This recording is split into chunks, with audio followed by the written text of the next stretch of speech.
What's up, friends? Happy Halloween from the infirmary. Going a little moody here tonight. Yeah, I live in the infirmary now. I have COVID. Maggie has COVID. Felix has COVID. And Sage has the flu. Happy Halloween! I'm wearing orange. This is the best I could do. I don't have any Halloween costumes. I always just used to wear all my airsoft gear.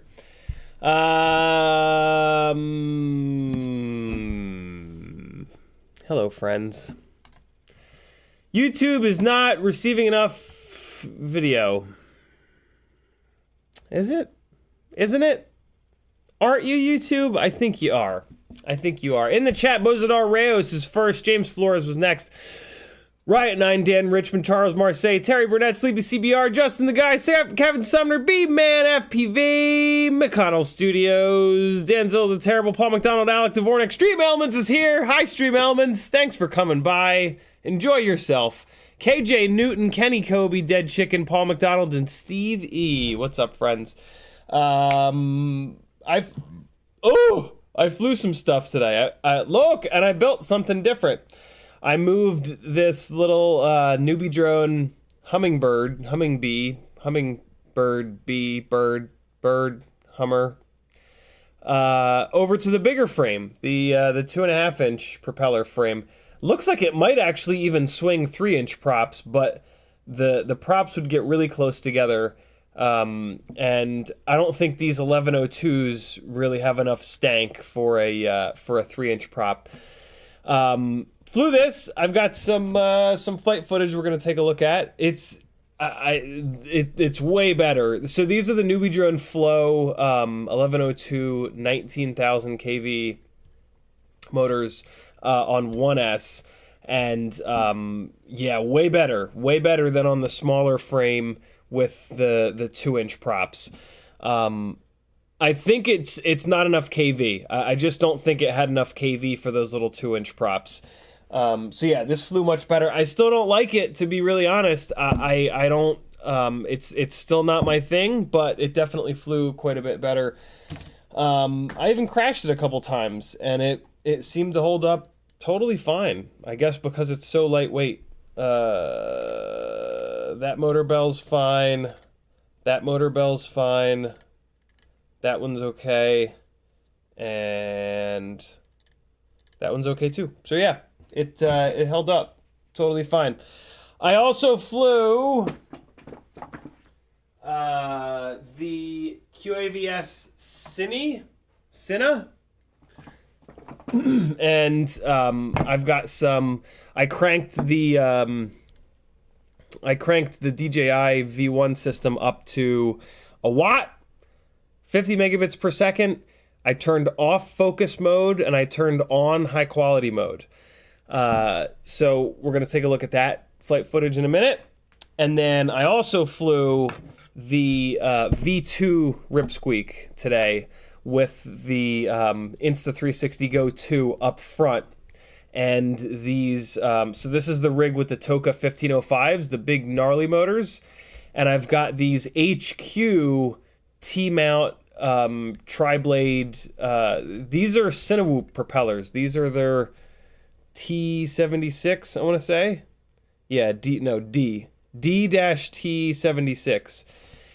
It's actually really good on these propellers. I think these propellers might be the ones to have for big, powerful 3-inch rigs that you want to be durable. My favorite thing about these props is they seem to be pretty durable. They've got good pitch, and they seem to be really durable. So yeah, we got some flight footage to kind of take a look at and compare and contrast and make fun of. I'm feeling a little bit better today. Still feel like hot garbage, but I'm definitely feeling a little bit better today. As is Maggie, thank God.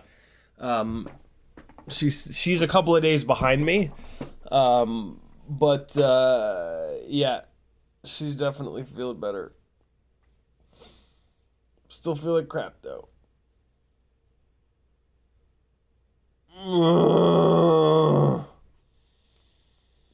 Halloween.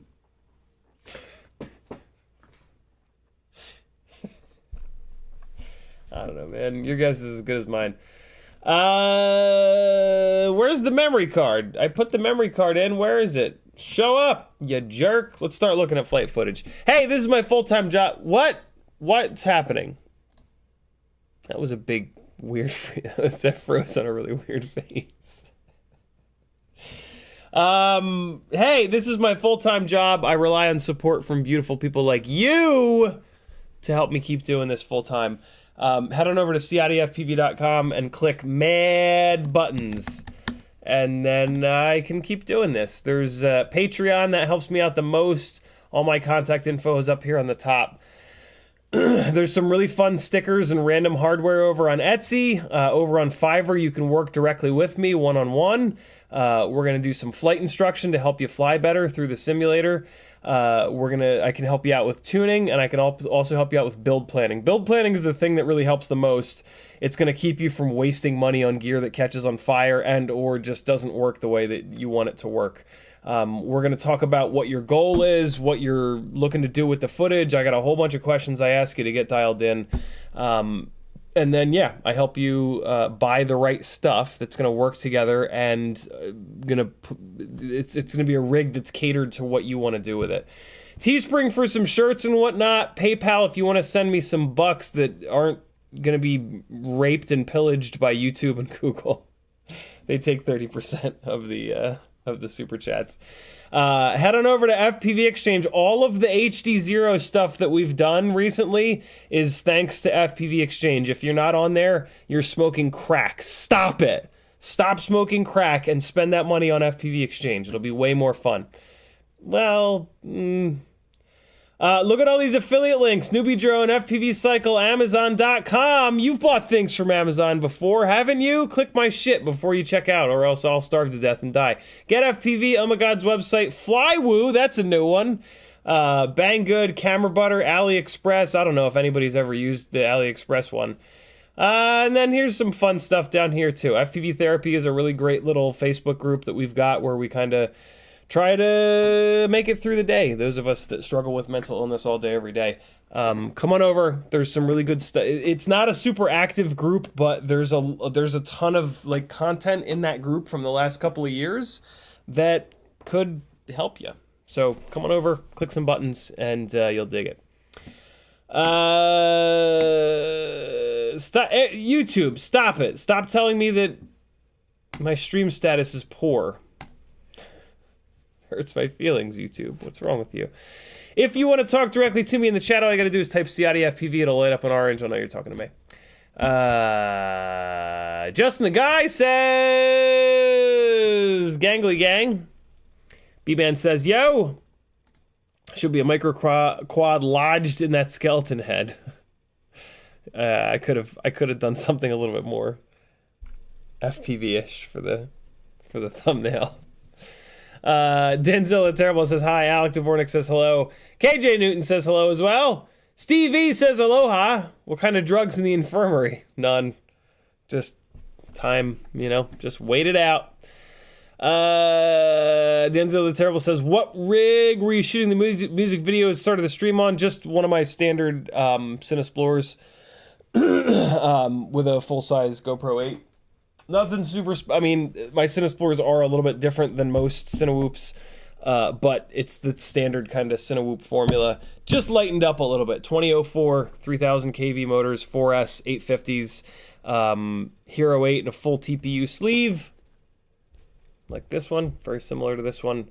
And then, yeah, the FPV Cycle Cinesplore frame, which I've yet to see another cinewhoop frame that can really touch it. There's a lot of things going for it. Chief among which, it's the only cinewhoop frame where you can actually get a molded duct. Stan FPV has a duct, the HQ poured for them, and it's just, the performance is great. It's just enough height to where it really protects the propellers, so you don't have to worry about somebody getting cut up from it, which is really, I think that we've really lost our way with cinewhoops, with all of these pusher rigs, and it's just, it scares me, man. If you're flying those around people, you're just asking to get sued. So yeah, don't do it, in my opinion. Fly a proper cinewhoop with proper tall ducts that are going to actually protect people from getting chopped up. Yes, cinewhoops are micros, but they're pretty powerful micros, and they could potentially do a whole hell of a lot of damage. So careful. Don't fly prop guarded rigs around people. Fly ducted rigs around people, because then you won't go to jail and get pounded in the ass by a huge donkey. Let's look at the Insta360 Go2 footage, because the trees are changing, and I think it's going to be pretty cool looking. Pro video, 3.09 gigs. That's probably the one. Let's take a look at it inside of Insta360 Go Studio, because then we can mess around with... Oh, yeah, jerk. Remind me later. We can play around with the different stabilization types. And it usually looks pretty good in here. Let's see what it looks like in full screen. So by default, it usually turns flow state on. Let's turn it all the way off. Let's look at it raw first here. Let's do it raw.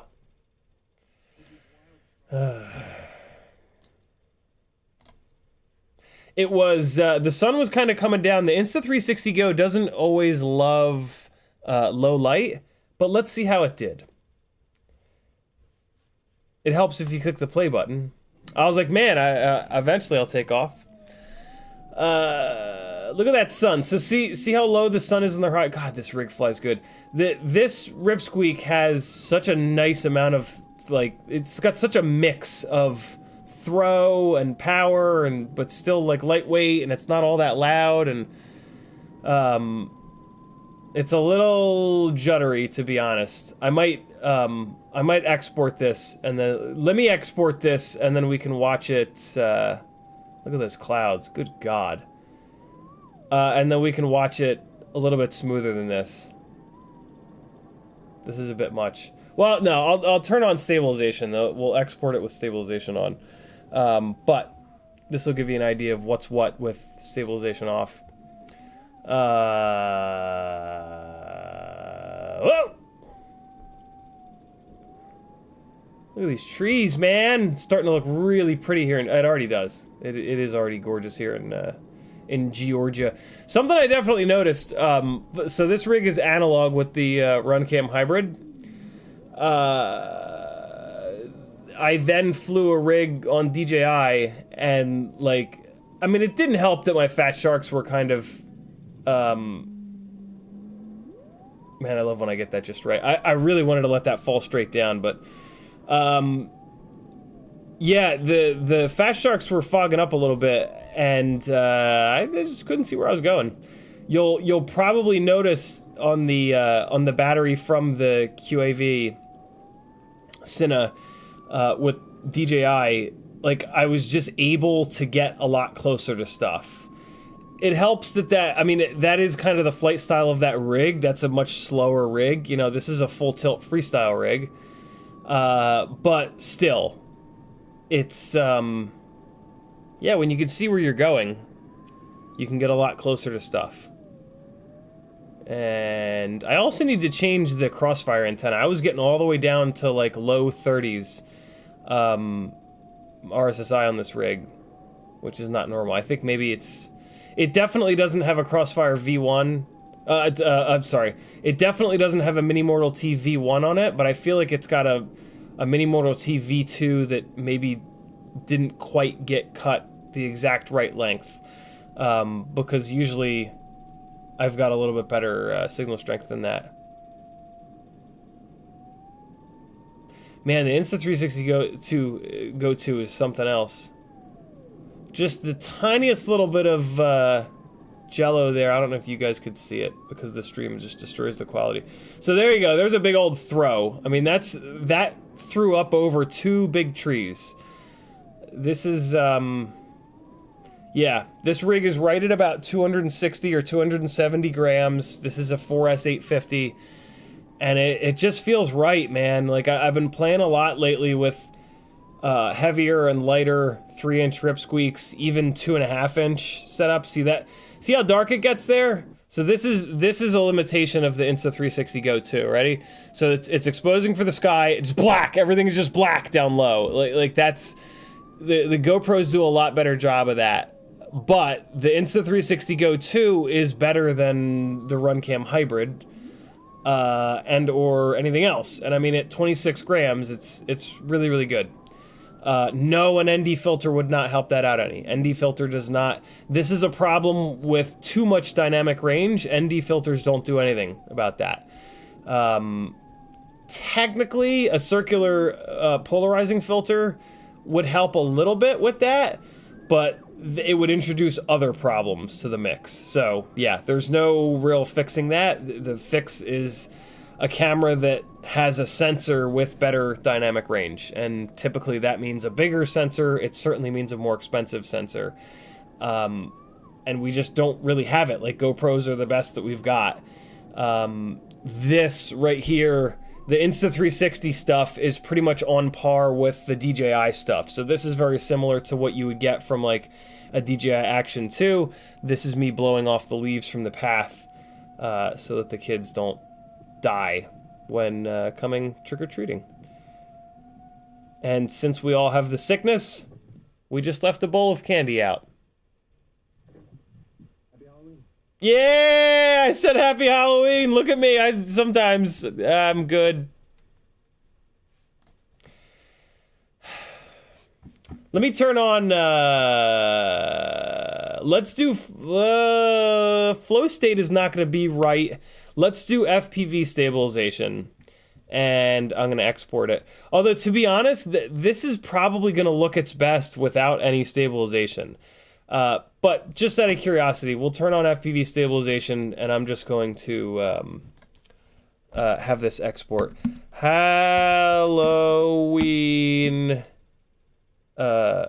FPV stabilization. Halloween FPV stabilization, desktop, bitrate 80 megabits per second, resolution 1080. Start export. And that we were watching that in 16:9. One of the things I absolutely love about the Insta360 Go is that you can just go like this, and all of a sudden you've got something for an Instagram reel, which is just fantastic. The sensor is pretty much square on the Insta360 Go. So when you do this and you put it into 9:16, you're actually not losing any field of view. Sure, you're cropping the field of, you're losing field of view left and right because you're cropping, but you're gaining field of view top and bottom.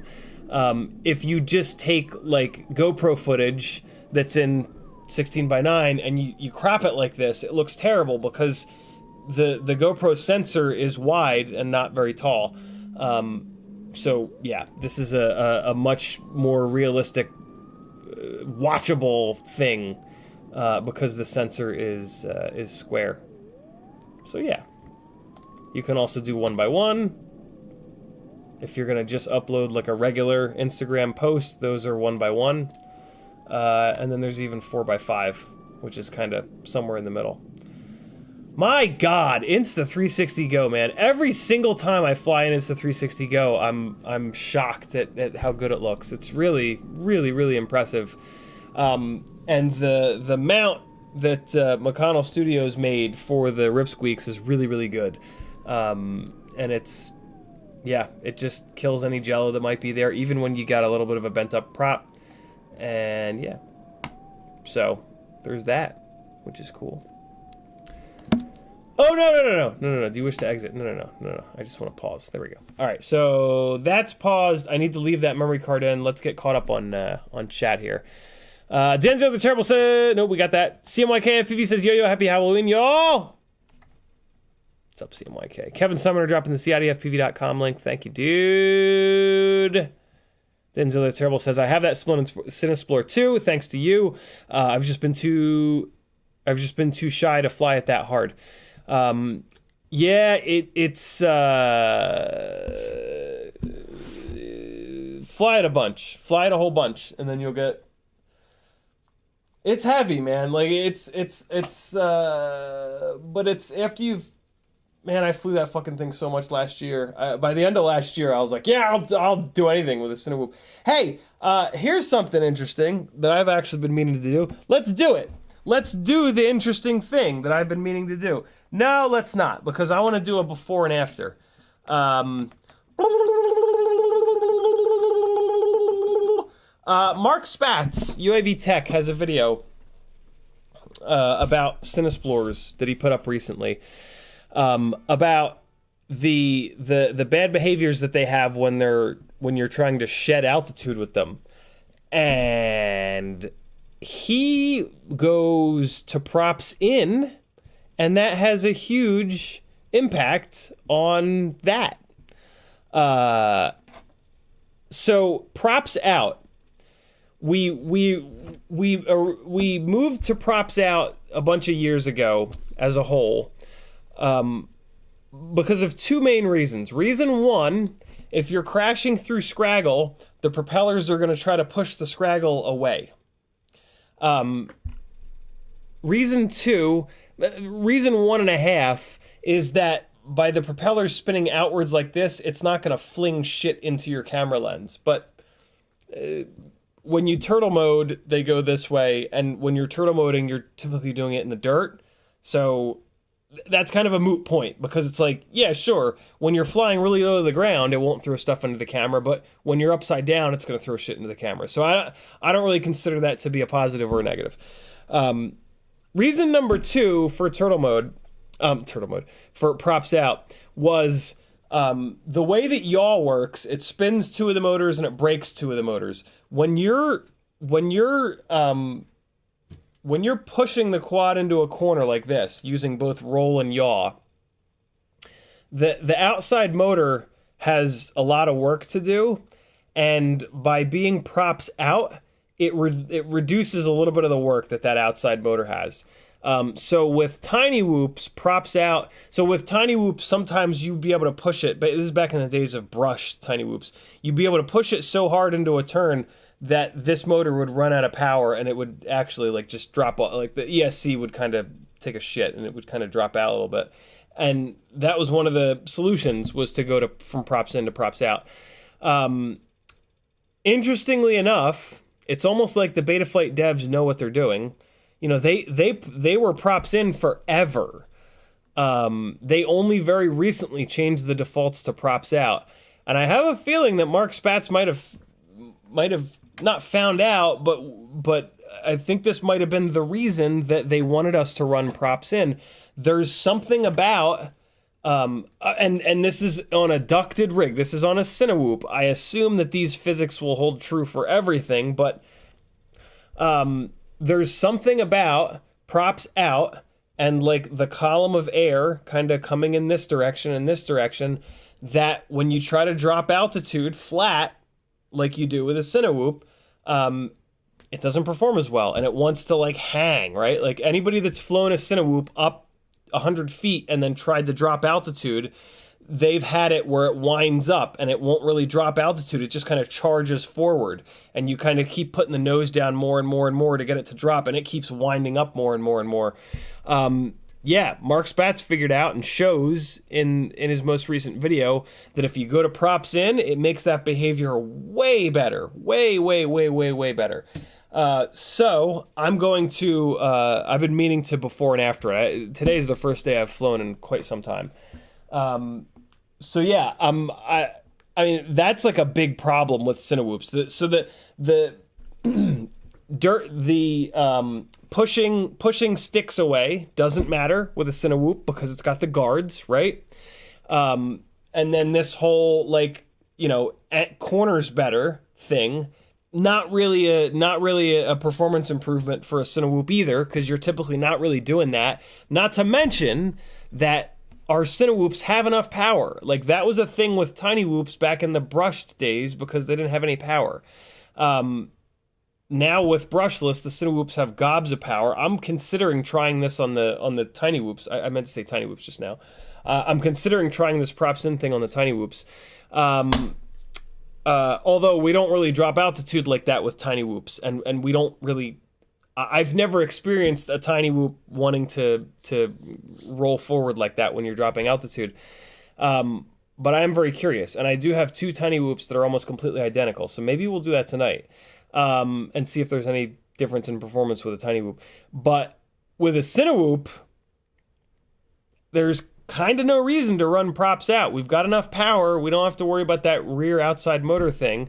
And yeah, this whole problem with dropping altitude really sucks. Like it really, yeah. And there's not much other way. There's not really of another way to tune it out.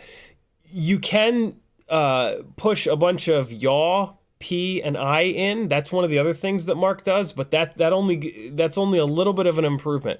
The big improvement comes from going from props out to props in. So yeah, I'm pretty excited about that. I've been meaning to talk about that for weeks actually. He put that video out like I think 2 weeks ago. but it's been absolute chaos. So,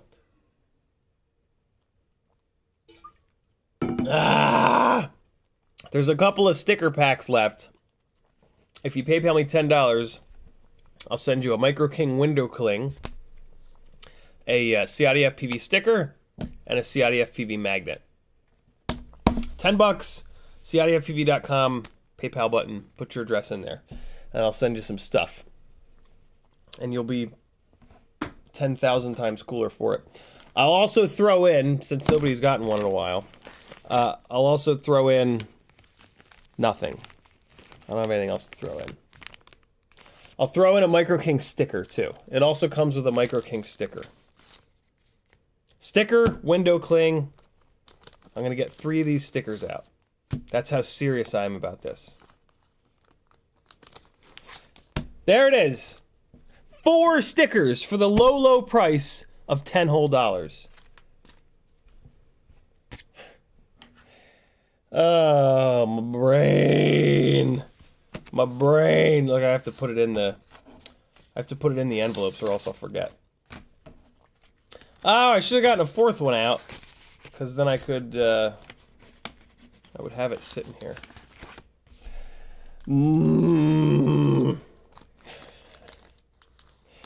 Denzel the Terrible says, nope. Mikado Studio says, dark versus light is the exact problem I've been having with the Insta360 Go2. Tough with bright sky through trees. Yep. Yeah, it's every single small censored camera, really. But that is really like it. Like, other than that, the Insta360 Go2 is really shockingly good. It's kind of scary how good it is. And it's light, and it's got all these things that you can do in post. It's really, really, really slick. So, yeah, it's like to get around that problem, when you go out and fly, it's the first thing that you fly. The more, like, the higher the sun is, I mean, it kind of depends on the spot that you're flying at. Like, if you're flying in a spot with tons of trees and you're going to be flying under the trees, the higher the sun is up, it's going to put a shadow straight down, so it's going to be pretty dark under the trees. But the sides of the trees are going to be really well lit. Once the sun starts to go down on the horizon, one side of the trees is going to be really bright, but then the other side of the trees is going to be really dark. So it really kind of depends on this sort of spot. But what I've had the best luck with is when I go out to fly and I bring, micros and 5-inch rigs and blah, blah, blah. I fly the micros first because the sun is going to be the highest up in the sky. And then as the sun goes farther and farther down, I switch over to rigs with GoPros. And the GoPros do a little bit of a better job having that wider dynamic range. So that that kind of helps you out. And that kind of makes sense, right? Because you get like warmed up with the smaller stuff, and then when you have the really nice light, you put the big, expensive, fancy cameras up in the air. So, Danzo the Terrible says, I got one of your magnets in the mail, and it was printed upside down. What should I do? Just hold on to it, put it in a hermetically sealed case, because it's going to be worth money someday. It's a misprint. It's going to be worth money. Kevin Sumner says, have you got enough components to put together 2 more of those sticker packs for a total of 4? A total of 4? Yes. Yes. Yes. Yes. Because I have 3. I have 3 right now. So yeah, I could make a 4th one. And then that's it. And then we're switching to a different sticker pack. All right. So that file is done. Let's take a quick look at it with FPV stabilization. Come on, Inna. What are you waiting for? There it is. So this should be a little bit smoother. Oh my God, yeah, it's way smoother. My God, what a difference. So now we've got a little bit of FPV stabilization. Let's see look how yellow that tree is. I wish the top of it was as yellow. So you guys see what I'm saying, right? So all these trees over here are in the shade. So we've got the sun. We're looking at the sun. Everything looks great. Now we're going to turn around And now this is the dark side of all these trees. And now it's when it starts to get dark, right? So like in your edit, you just edit this out, right? You cut this part of the edit out. Maybe you bring the edit on now because you can kind of see the tree in the sky, and now it exposes properly when you're flying in the other direction. So yeah, this is why we edit. Here's our little here's our Halloween stuff. Wow, it looks really smooth with the FPV stabilization. Good God. This is not the horizon locked version though. This kind of flying would not make much sense with the horizon lock turned on. So after this, we're gonna take a look at some DJI footage, which should be pretty fun. Man, their stabilization really does work well. I'm not gonna say it's any better than Hyper Smooth, but I mean it's just as good, I would say.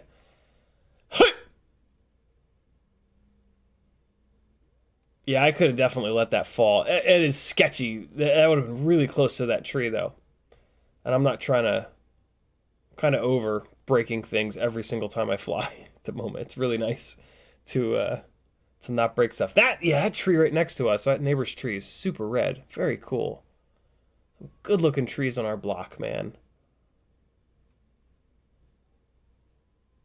These people got to do something with their backyards, man. Come on.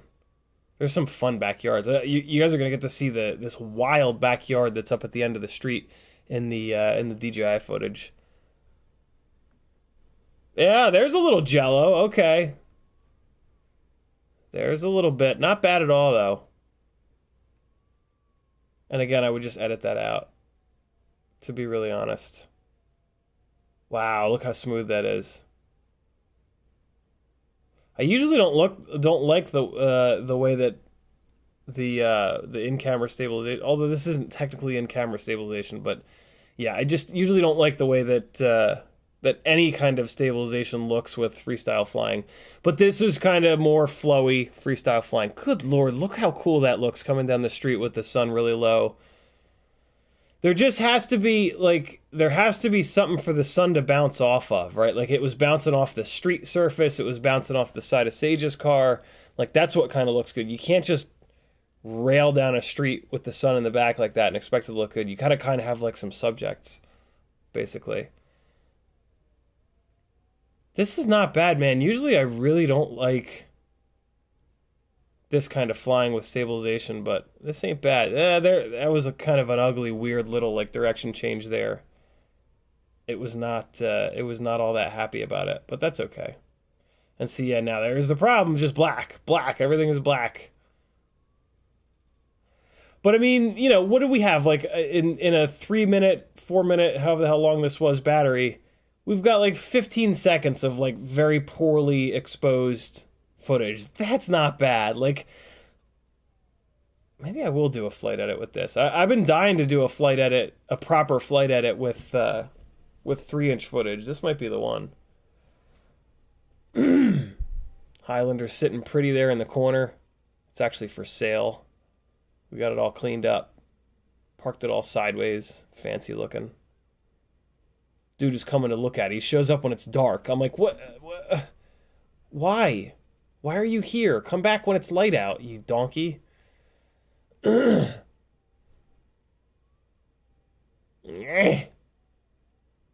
a really nice flow to the way that the trees are in front of the house. Man, you could really tell how zoomed in it was there, compared to the other one.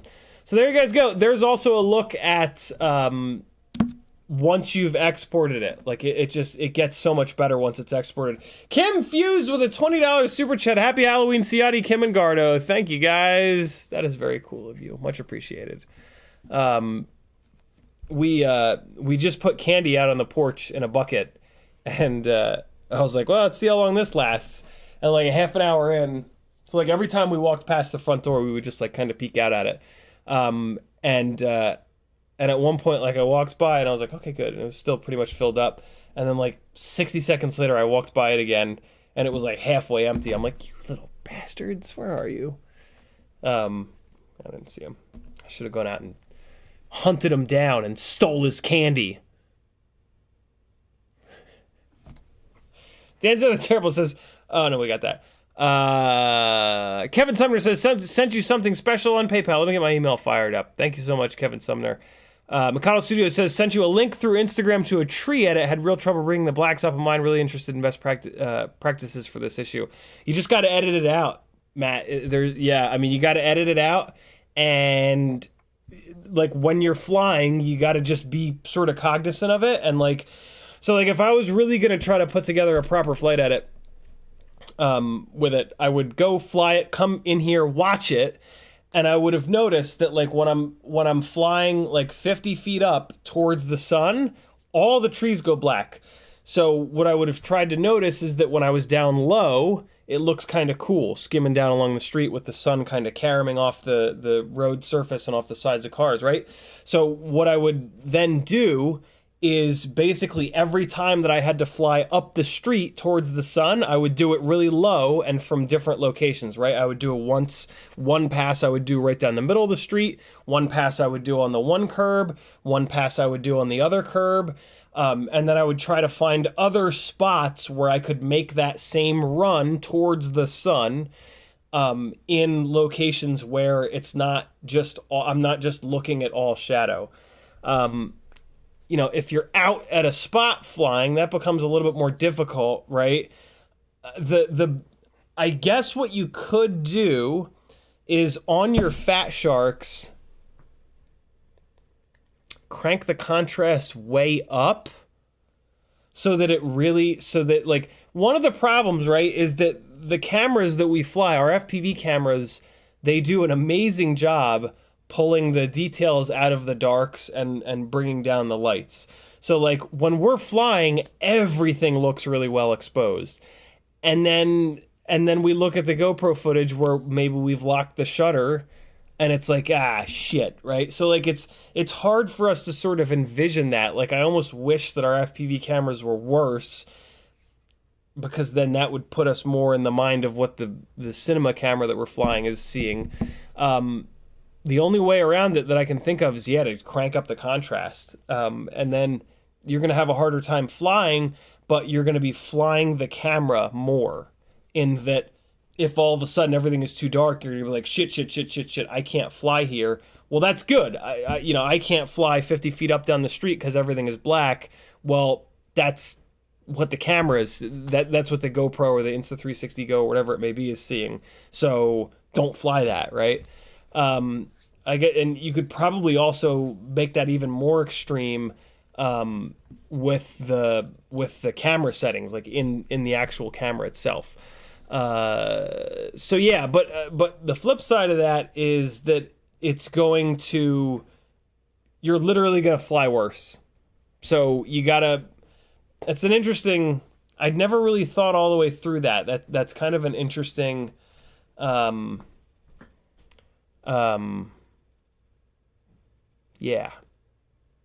Concept.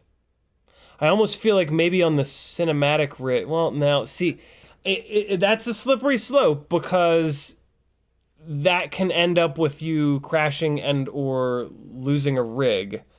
You know what I mean? Whereas that's tough. That's a tough one. I'd kind of like to try that. I would kind of like to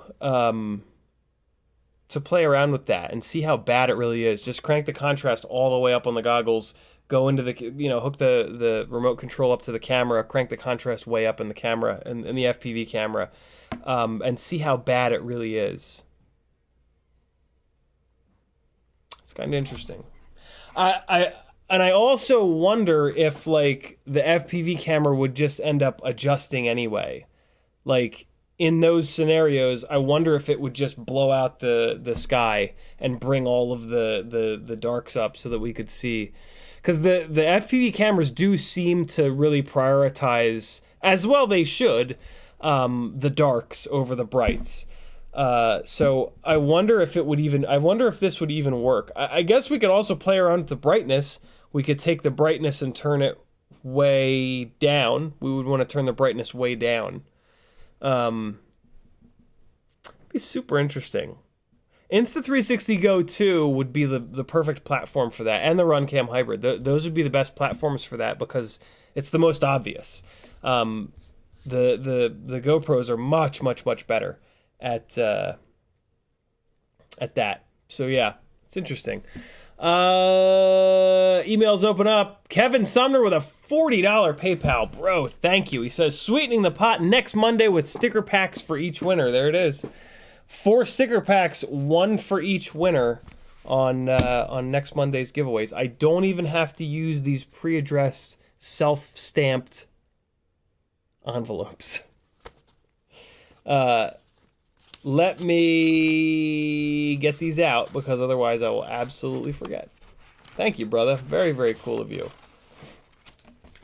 Whoever wins next Monday's giveaway, you better thank Kevin Sumner or I'll hunt you down and eat your faces. And you don't want that. Nobody wants that. All right, so I got to make some new sticker packs. Exciting times. New sticker pack coming at you. I think it's going to be a holographic sticker pack. I think that's the next one. So be ready. I should have those ready to go on Wednesday. I'll dig into my sticker supply and get it going. Oh look, I have a 4th one right here. Amazing. Amazing! Thank you, Kevin. Very cool of you.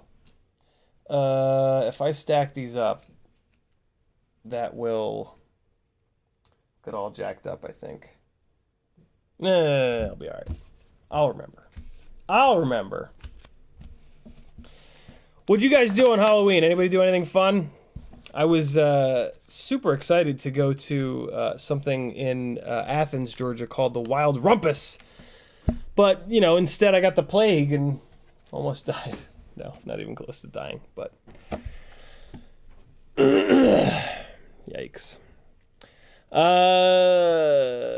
McConnell Studio says, high contrast goggles is an excellent idea to reflect the cam. Could be. It could be. Great question. Dusty Joe says, can you refresh my memory about the ceramic antenna replacement hack type thing with the AIO? Dusty Joe has broken, I'll bet you, his ceramic and ELRS antenna off. So there's 4 pads for the ceramic antenna. One of those pads is live. It's super easy to figure this out. We'll talk about that in a second. Find something FR Sky. Old school FR Sky is 2.4 gigahertz, just like ELRS. So all of your old FR Sky stuff have antennas that are tuned either 4th or 5th wave, but it doesn't matter. They're tuned for 2.4. So take something, hopefully you have an extra FR Sky antenna floating around, and just cut off the end of the antenna that has changed color. Antennas are going to be black, and then they're going to be like naked or like silver or brass, or the tip of the antenna is always a different color. That's the actual tuned section. That's the only section that does anything. The black part of the antenna is shielded and it doesn't do anything. So you're going to chop the antenna. I think you actually want to chop the antenna a little bit into the black because you're going to have to solder this antenna to one of those little pads.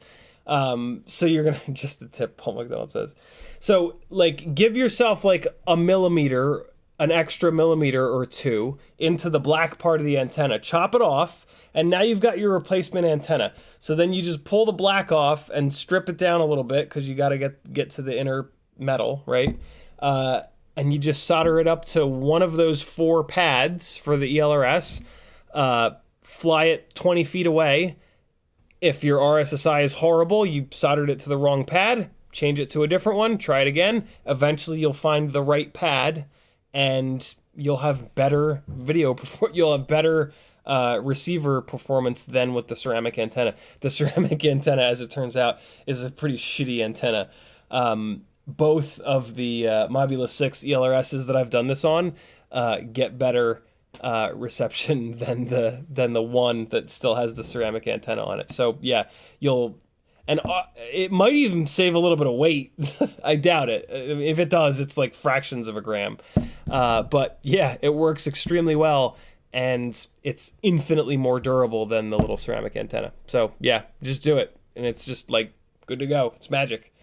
McConnell Studio, no, we got that. Carbon Cage says, hey, Cage did a monster truck event on Saturday, and during the jet car segment, oh god, DJI V2 goggles flipped to DJI POS mode mid-flight. POS. FPV, DJI FPV mode mid-flight. Also, GoPro 8 tripped and stopped recording. What the hell? Have you experienced this? No, but that's really weird. That's really weird. The GoPro 8 stopping recording, I assume, was because of the heat. The goggles changing, though, that's weird. I can't imagine that that's because of the heat. I guess it could be from the jet engine's turn at, like, astronomical RPM. And maybe that made some kind of wacky RF interference or something like that. Or God knows how they trigger, like, whatever the hell the fuel injection setup is inside of those. Super interesting. Wow, that's weird, man. The GoPro turning off, I can totally see. I can totally see it getting hot and shutting off, but the goggles changing to FPV mode, that's ultra weird. Jesus. That's super, super, super strange. Kind of cool, though. Where's I keep putting the memory card in, and it's not... Where's the memory card? Give me the memory card. What is happening? Hold on. Hold on, please.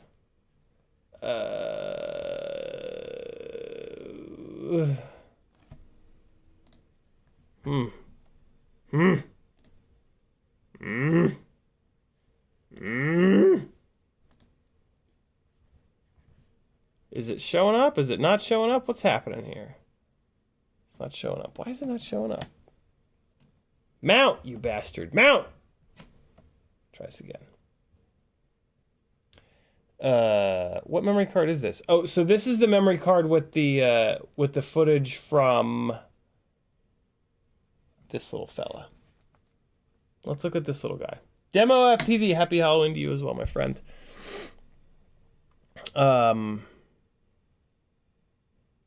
Send it to Blunty for the news. Hell yeah, perfect. That's a great idea. That's a fucking great idea. What is up? What's your deal? What's your deal? Is this little adapter thing shitting the bed? Betcha it is. Yep, sure enough. All right, so here's a little 1S toothpick guy. I hate it. I don't hate it. The file's... It's good. It's fine. The file's fine. Look at this little guy. Man, it really just... There's just no power.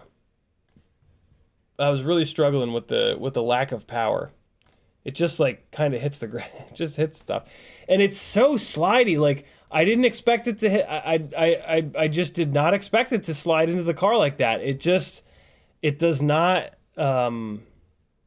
yeah, it just really floats sideways. Way more than I would think something this lightweight would.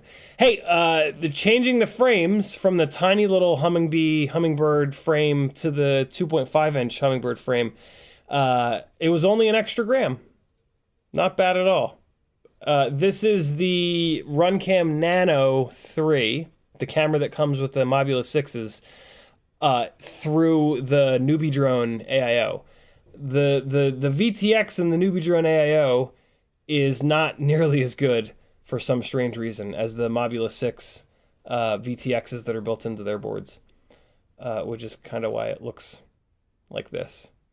Hard to fly. It's yeah, I just kept hitting stuff. It's I don't know. It feels very weird. Feels very, very weird. But here you go. Here's what the 2.5-inch Hummingbird flies like on the Newbie Drone Flow 1102's that are 19,000 kV. BT 2.0, and this was like a 3/4 of the way dead Tattoo BT 2.0 300 mAh whoop battery.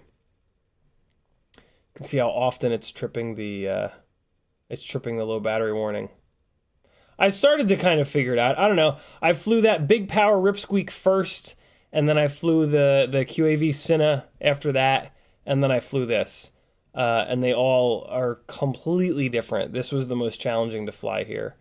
But yeah, it flies. I think I don't know what I'm going to do. I'm tempted to put it back on. It does this really well. That was kind of cool. I wanted to then fly under the Highlander, but the battery was getting really flat. It's kind of off of the bottom of the screen. You can't really see it. But yeah, so there you go. There's a garden ripper for you. And of course, landed in this candy bucket. So there's that. Now stop telling me to build and fly one. God damn it. Hey, Brother Ham saying mean things about newbie drone. LPV with a heart. Thank you, brother. So yeah, there's that. That was kind of fun. Let's go to the mall. Come on. There it goes. And now for DJI as a video source. So this is the first time I've flown 50 megabits per second. It's not the first time I've done 1 gigawatt. Gemfan Hobbies in the house. What's up, Mike? How are you, brother? Gray 16. Here we go. Where do the files go from DJI? Do they go into media? Yeah, they go into media. Let me delete the subtitles file. All right. So here you go. This is the best footage output you can really get from. Oh, I should have switched it to 16:9. I'm a dummy. I forgot. I fly it in 4:3. And I guess when you fly it in 4:3, it records in 4:3. Or maybe it always records in 4:3. I don't really know. But yeah, so here's the QAV-Cine with the DJI in high quality mode, 50 megabits per second, 1 watt, and yeah, not bad, to be super honest. I mean, like, the dynamic range is better than the Insta360 Go2, but the quality, I mean, you really can't, there's kind of no comparison in the quality. This is also a much slower rig, as you can see here. So this rig I'm also going to move to props in, because that is as fast as I could drop elevation with this thing. It was really like right on the brink of starting to wobble around and do all kinds of weird stuff. Being able to see where I was going with a nice HD digital feed, I can get nice and close to these rooftops and the tree branches and all kinds of stuff.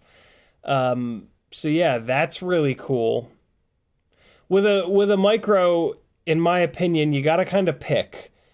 Either you're going to fly in HD, and that's going to be your flight footage, or you're going to fly in analog, and you're going to carry a camera around like the Insta360 Go2 or the Runcam Hybrid that gets even better quality footage. With 5-inch rigs, you can have it all. You can fly in HD, and you can carry around a really, really nice camera.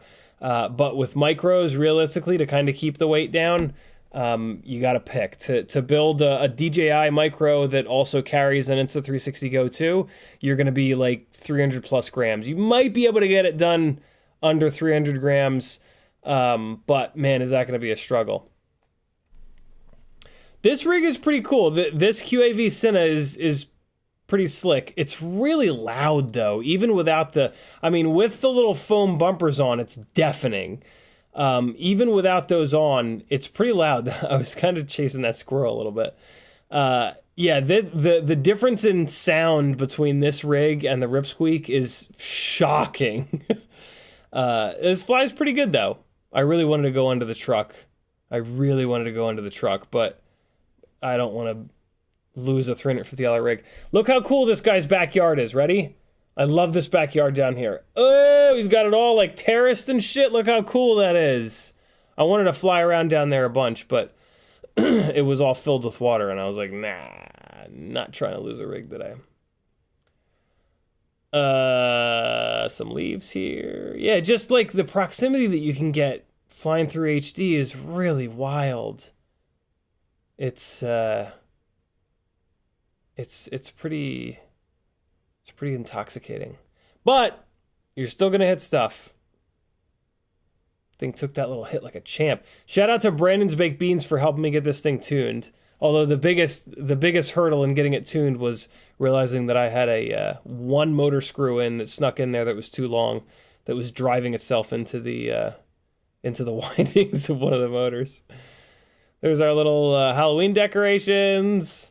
So then the other kind of conversation to have about what you use to get your HD footage from your micro, I can't stabilize this. Like, there's really nothing I can... I mean, I guess technically I could put a flight controller in here that has black box, and then I could log the entire flight. You see there? See the wobbles coming down there? That was me trying to drop elevation a little bit too fast. Any sort of a cinewhoop is just... You got to keep that... There it is. Wobble, wobble, wobble.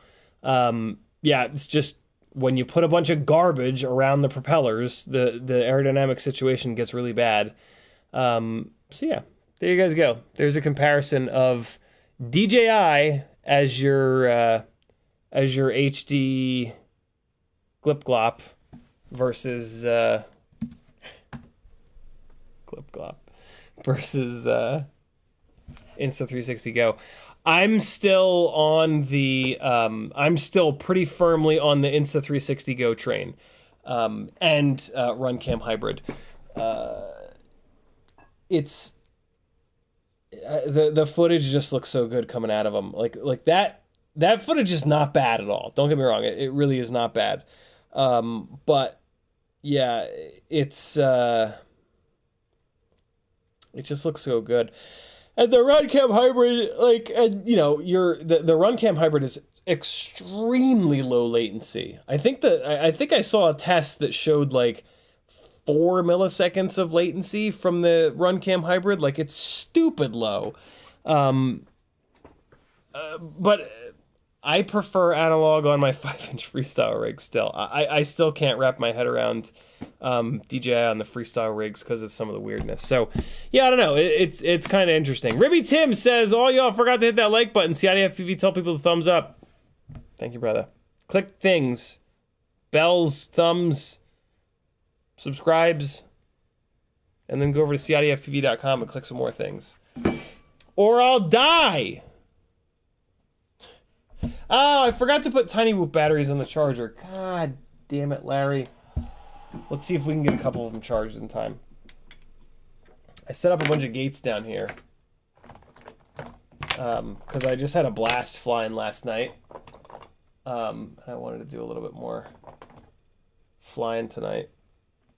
Well, we could probably get a couple charged in time. Let's see. Let's find out. The Boogie Woogie Man. We watched, Maggie Felix and I watched Great Pumpkin, Charlie Brown, and the first half of Nightmare Before Christmas, which was really cool. Everybody's feeling like shit, man. Everybody's coughing and hacking and slobbing and blopping and crapping and shitting and pissing and farting.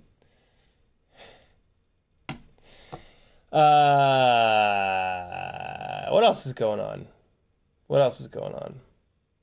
I still don't feel great. I still, like, I'm just feel very run down. I'm very tired. I put a bunch more stickers on the Tiny K.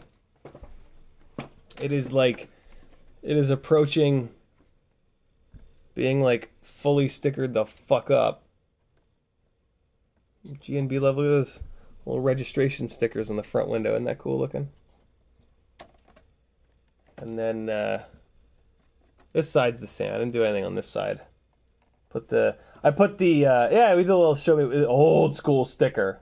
OG friends will remember this. I did the stickers that it comes with for like the turn signals and stuff, the little ambers, and then the license plates. And then I did a couple little extras in here. Ooh, hello. So yeah, this will be cool to land in. Next time I can convince Felix to come down and run this thing around the room when I hopefully have tiny whoop batteries charged. Those are the words that I've been groping for.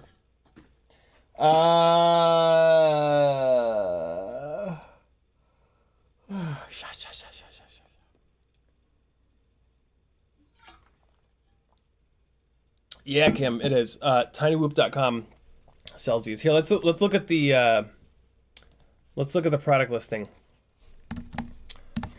Huge shout out and thank you to Jesse from tinywhoop.com for sending this truck over. I've had such a blast with it already. So there it is. Wow, $69.69. I think they're $100 everywhere else. That's a really good price. WPL D12 RCK truck, and a really cool sticker sheet that Jesse actually designed himself. Very, very, very, very fun little truck, and it's perfectly sized to land tiny whoops in the bed. That's kind of why Jesse bought a bunch of these.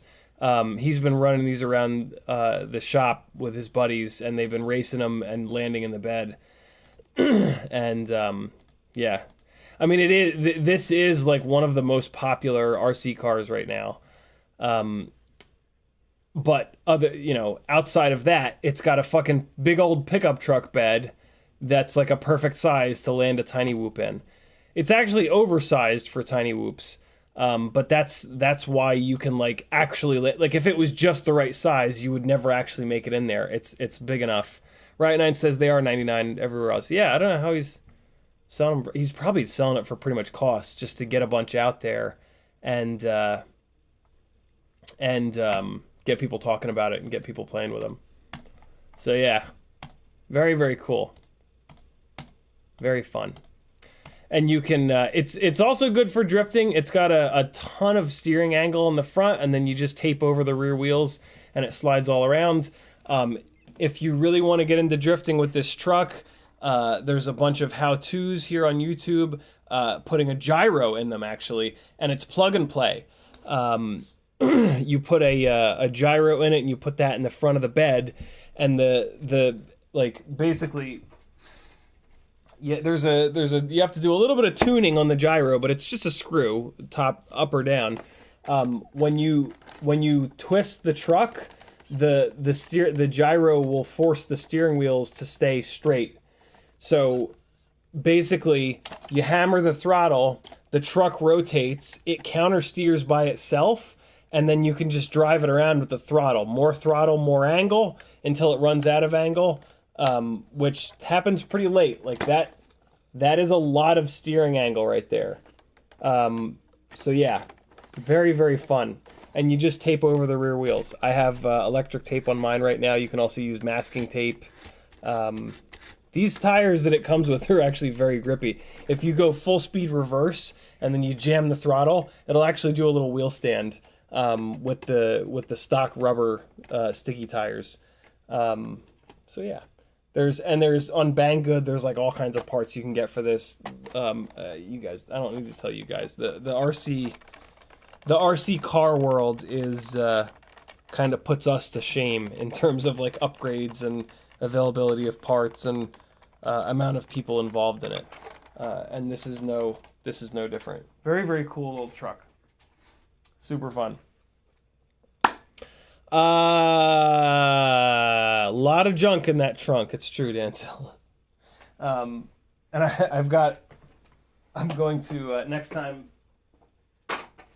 we play around with this, I grabbed a couple of like empty boxes and shit that I'm gonna put in the trunk, and then when I'm chasing it around, you'll be able to see like the cargo shifting around and shit. Could be kind of cool. I got all kinds of ideas now. I got nothing but ideas, friends. What's going on over here? Anything fun that I've been meaning to talk to you guys about? No? Alright. Bye! Love you. Bye-bye. No, I'm just kidding.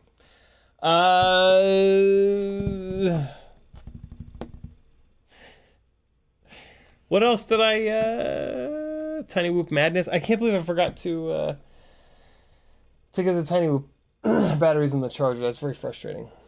Very, very frustrating. Because I want to fucking fly right now. I want to fly. Tiny Whoop. Let me work on this... here, I'll give you a little bit of an update on the Rip Squeak that ate the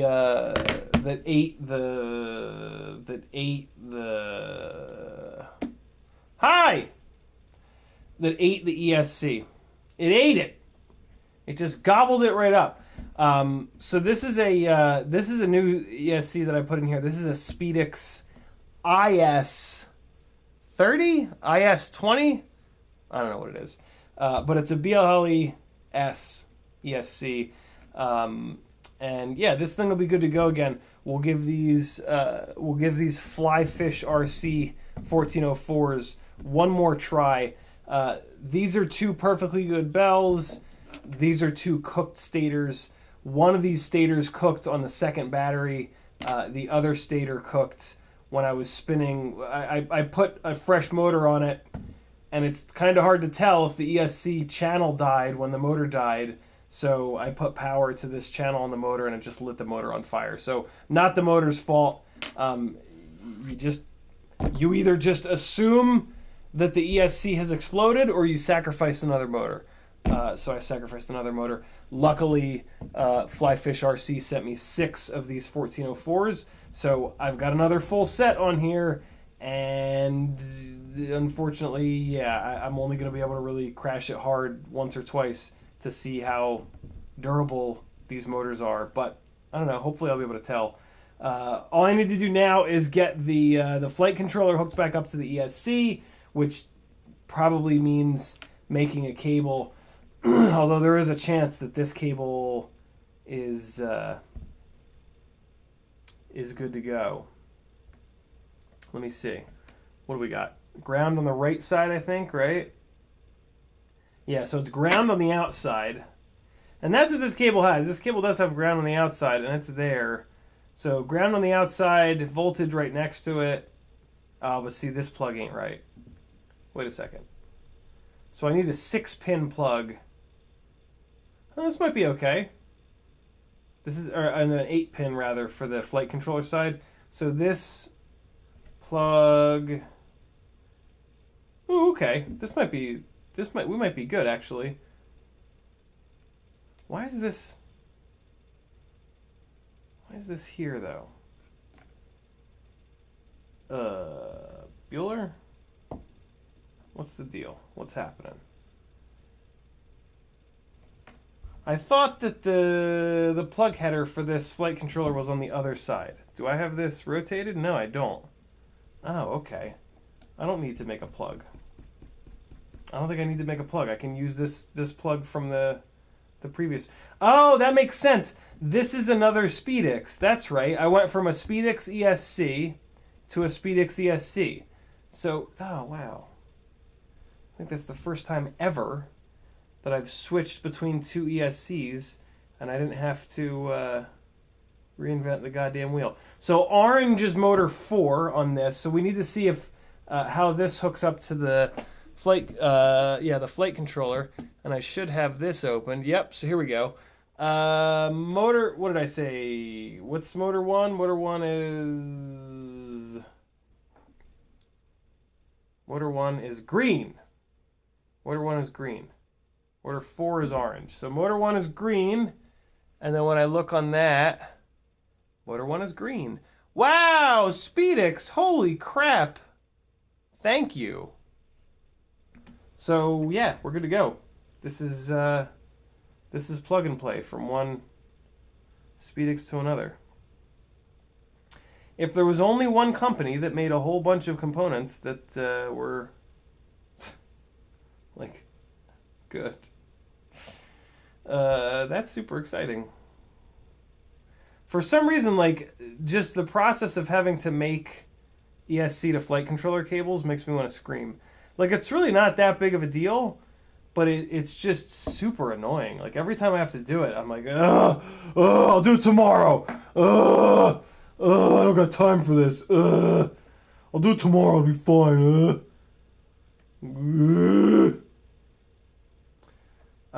And now, of course, I don't remember how I had any of this set up. Every time I have to pull one of these apart, that I don't do it all at once, I forget how I had the stack set up. And that's kind of silly. That's not a nut driver. That is. Well, cool. This thing is good to go. All I got to do is plug a couple things in, figure out how the hell this stack was pieced together in terms of like where the spacers were, and I can put this back in the air. I was pretty impressed by these 1404s, man. They made really good power. I played the flight footage on the stream last week, I think it was, and yeah, it was pretty good. I'm pretty impressed by 1404s, to be really honest. I went to bigger motors than 1404 a while back, and I kind of never looked back, and I kind of wish that I had, because yeah, they seem to make a good amount of power. I mean, one of the things with the 1404s though is that they're all kind of notchy, although this rig did not really have much jello and it wasn't all that hard to tune. So yeah, maybe the notchiness is not as bad as it once was. I don't know, man. I had such a hard time with notchy motors for so long.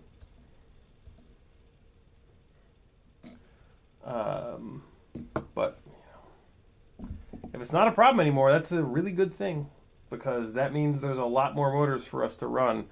I really wish that the Zing 1504s hadn't been discontinued, although they're pretty heavy, man. Like compared to 1404s, there's a pretty serious weight difference between the Zing 1504s, moving up to the Zing 1504s, I should say. So I don't know, it was a good thing.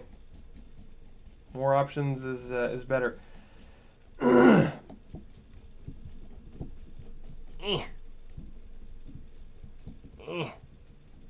Bob Noxious is in the house. He has Happy Halloween Collective and CiottiFPV. Gemfan Hobby is losing his mind. Mike, where are you at now? Mike is on a world tour. He's been on a world tour all year, almost all year. Where are you at now, homie? I saw he was at Champs. What a ridiculous name for an event. Champs. What is this? Fucking... What is this? Glee Club? Champs. Come on, don't call it Champs. Nationals. We're going to Nationals. Relax. Come up with a good name for it. Come up with, like, Shark Fight. Come up with a good name. Stop calling shit Nationals. Champs. Call it something with some ass to it. Call it Death Machine Thunderdome time. You know? Champs. We went to Champs. Went to Nationals. Multi-GP is kind of cool. Just call it Multi-GP. Just call it that. Just call it the October race. Call it the race on October so-and-so. And then what's cool is people will know when it is. Nationals. Kevin Sumner says, what's that antenna mount on that Ripsqueak? It should just be, yeah, that's just my normal one that I love to use from Rotorius. That's on my Thingiverse. It's just like the simplest, most excellent little 45-degree up tilt. Grab the UFL, throw a little zip tie around it, and it's just brilliant. Super simple, and just works real well. It's what I run on absolutely everything. I mean, like, actually every single rig that I've got uses the same antenna mount with a direct UFL antenna mounted to it, and it just works. Kevin Sumner says, gonna have to print one of those for our AOS 3.5 antenna mounts. Are done in a couple minutes. Unfortunately, it's not going to work on the AOS 3.5 because of the silly M2 standoffs. But maybe you can shrink it down a little bit to M2 sized. But yeah, it's set up for M3 standoffs. It's like one of the things I really don't like about the AOS 3.5 is that there's M2 standoffs. I totally get it. I get it. I know why it was done. But man, I would really prefer M3 standoffs. M3 standoffs and M3 screws, like, you can just crank on them really hard, and you don't have to worry about them backing off. You don't have to worry about them stripping out. Like, and we have them, right? Like, they're readily available. They're everywhere. Sure, they're heavier. Yes, I am a weight Nazi, but, like, I don't know, man. Stupid M2 stuff. M2 stuff is just, it's just a little fragile. A little too fragile. If it were fragile, it'd be from Italia. That's right, I said it. It's actually called Italia. I know because I'm an Italian. I'm allowed to say that because I'm from the motherland. Okay, so those are just some super simple little M2 washers to make sure that these big boy M3 grommets don't drop down too far. Although it's occurring to me that I just put this together backwards. Not backwards, but I should have put the nuts, the nylock nuts on top of those little guys. That's okay. That just means I need to use more of these little metal M2 spacers. That's fine. Makano Studio says I made an Insta360 Go2 mount for the AOS 3.5, same as Europe Squeak. Have them on 250s as well, TPU feet as well. Very cool, Matt. Very, very cool. I have one of the ones for you made me two of them for the 250. They're going to be included with the 250 when I do sell it at some point here. I got to get off my ass and get that going. That's going to be kind of fun. Be a little. It'll be for sale on Instagram. I think I'm going to put a picture of it and some flight video on Instagram and run a little auction, a little Instagram auction. That's the cool thing to do. In certain communities, so that could be fun. And do like a week-long or a couple-day-long auction, and just you leave a comment with your bid, and away it goes. I'm excited for somebody to fly that, man. It fucking thing flies so good. It's really wild how good that rig flies. It's kind of criminal. Almost criminal how good that rig flies. Does that make you want to buy it? No? Alright. That's okay. Balls. This power lead is kind of in the way. Let's see if I can swing this. Let's see if once it's plugged in it won't. Nope! It's all up on it.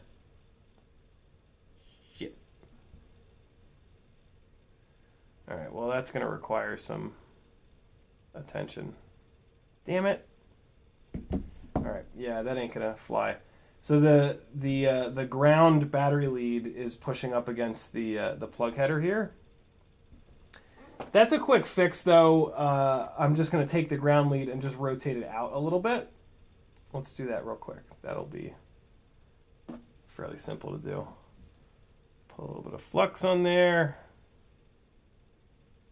And we'll just create a little bit of room here. That is actually super important because this is the flight controller with the gyro on it. You do not want to have anything pushing up against the flight controller, preventing it from being able to move around and absorb some of the absorb some of the vibrations that are going to be coming through banged up props, banged up motors, that kind of stuff. Okay, so we're going to grab this thing with tweezers so we don't burn the shit out of ourselves. Get this little plug header out of the way here. And real quick, like, soldering iron is up to temperature. We're just going to put a little bit of an angle on here. So get it hot. Of course, it's the ground pad, so it's going to take a little bit of extra time to kind of saturate with heat.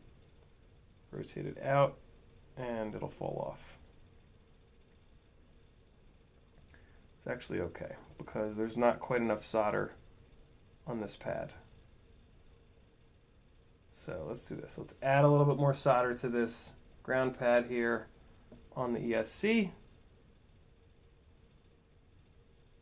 And then we'll rework this guy. There we go. Much better.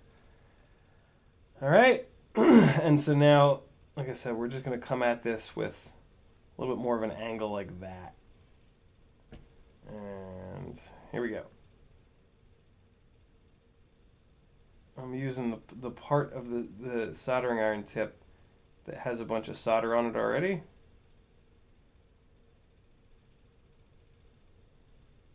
And that's all there is to it. Now I've got that little bit of extra clearance that we needed, and that looks like a pretty good joint. Yeah, it's nice and solid on the pad. Yeah, good to go. Pull this plug header back here, get it plugged back in, and let's check the clearance now. There we go. And coming down. Oh yeah, tons of room now, I can already tell.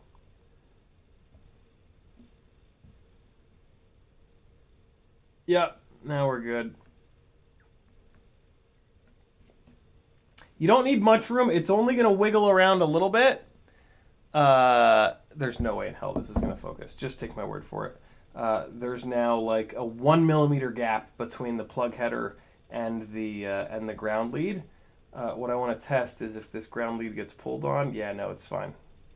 Even when it gets pulled on, it's still not getting anywhere near it. So yeah, that's good to go. This flight controller, yep, has a little bit of motion. You just want to push it left, right, front, and back, up and down, just to make sure it's good to go. It's not being like smushed by any of the things. This guy could come in a little bit. Always kind of pay look straight down at your the stack screws, and make sure that they're roughly centered on your flight controller, inside of your flight controller grommets. Sometimes the stack screws can kind of like do this from either being bent or just being mounted weird. And in this case, that's what's happening. Like this one is really far towards the front. So I'm actually just going to bend it. Like I'm just going to push it back a little bit here. And we should be completely fine. The better way to do it would be to like unscrew it and see what the hell's going on there. But I mean, this is going to be totally fine here. Yeah, that's a lot better. And this one's centered. This one's out a little bit. I'm going to pull this one in as well. Because again, you want to make sure that your flight controller is able to move around. Yeah, that's a big improvement already. Centered. Still not quite centered. I'm going to pull this one this way a little bit. It shouldn't be way off. Like I'm just sort of massaging these. It's not that bad. Yeah, there we go. That's much better.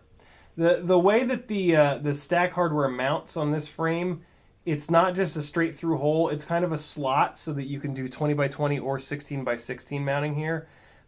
So it's, yeah, it's hard to get it like perfectly through there. So this is a quick and easy way to kind of correct that. And then the Runcam hybrid board is going to go on top, and that might kind of undo what I just did. Yeah, it's definitely gonna.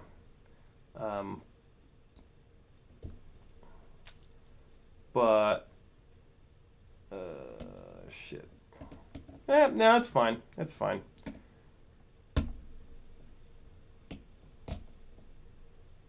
Yeah, it's gonna be all right. I gotta put the spacers in here though first. So we've got those guys, and now I need another set of the. Or do I? No, I guess I don't. We're good. Put another set of these on, and then it looks like I'm using rubber grommets to space out the Runcam hybrid board from the flight controller. So that makes life easy. This is a job for the nut grabber. These little brass collars are perfect little candidates for the nut grabber to just zip right on in there, and away you go. Grab it, put it on there, spin it down, and you're good to go. Grab it, spin it, flomp it, prosper. There we have it. There should be a link to the nut grabber down below in the description.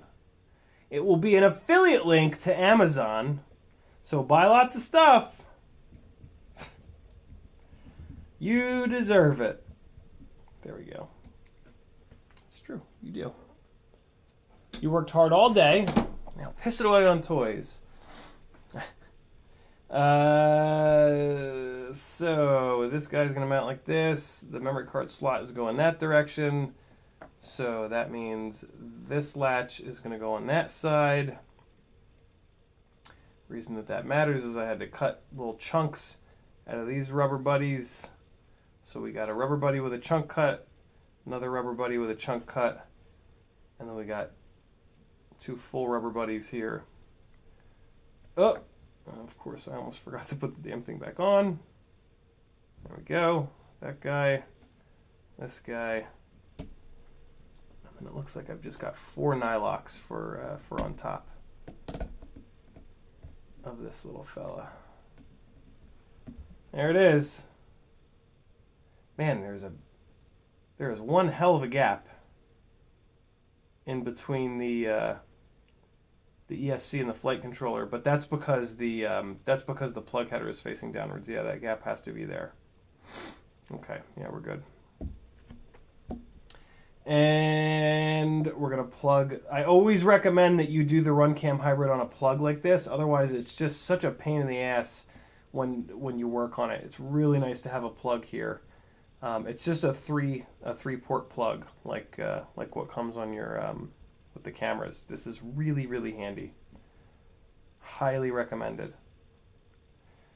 And let's get the screws down on top here.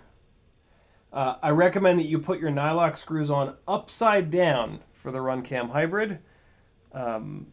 It will give you a little bit more space. They just pack components around the screw holes on the Runcam hybrid board, and this gives you a tiny little bit more space. It's a little subtle thing. The main thing is just to be infinitely careful when you're tightening down a Runcam hybrid board, because it is really easy to knock these little components off that are around these mounting holes.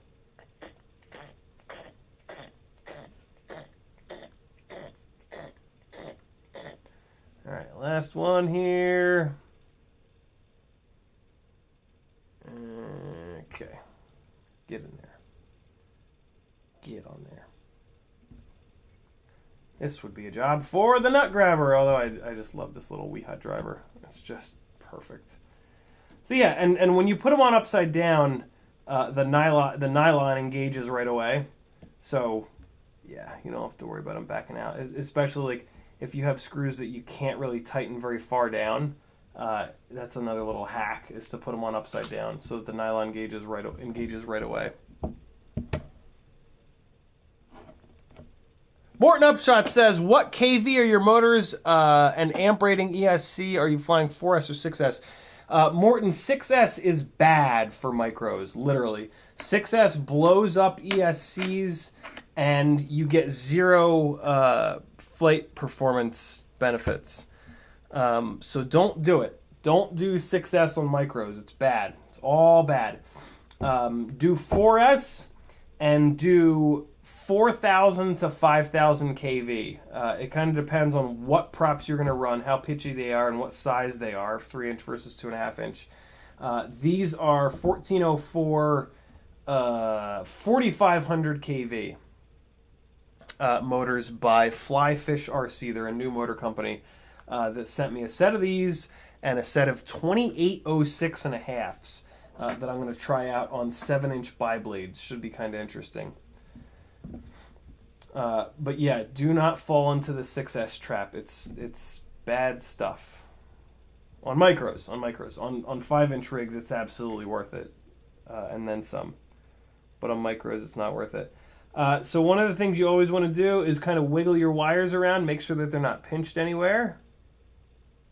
Also try to get them away from the flight controller, so that there's as little chance as possible of them kind of like banging into the flight controller and just creating bad gyro data. All right, here we go with this guy. Let's get this plugged in here. There we go. The big cable is all set. And on these rigs, I just run it right up over top here because the camera, the top of the camera kind of exits right over there, and there's just plenty of room.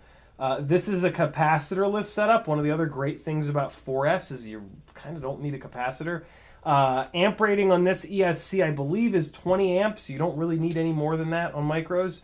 20 amps per channel is 80 amps total, and that is a ton. There's no micro power system that's ever going to go beyond anywhere near 80 amps, even when you start smacking into stuff. Micro ESCs fail from hitting shit hard and components popping off. They don't fail from not having enough capacitance.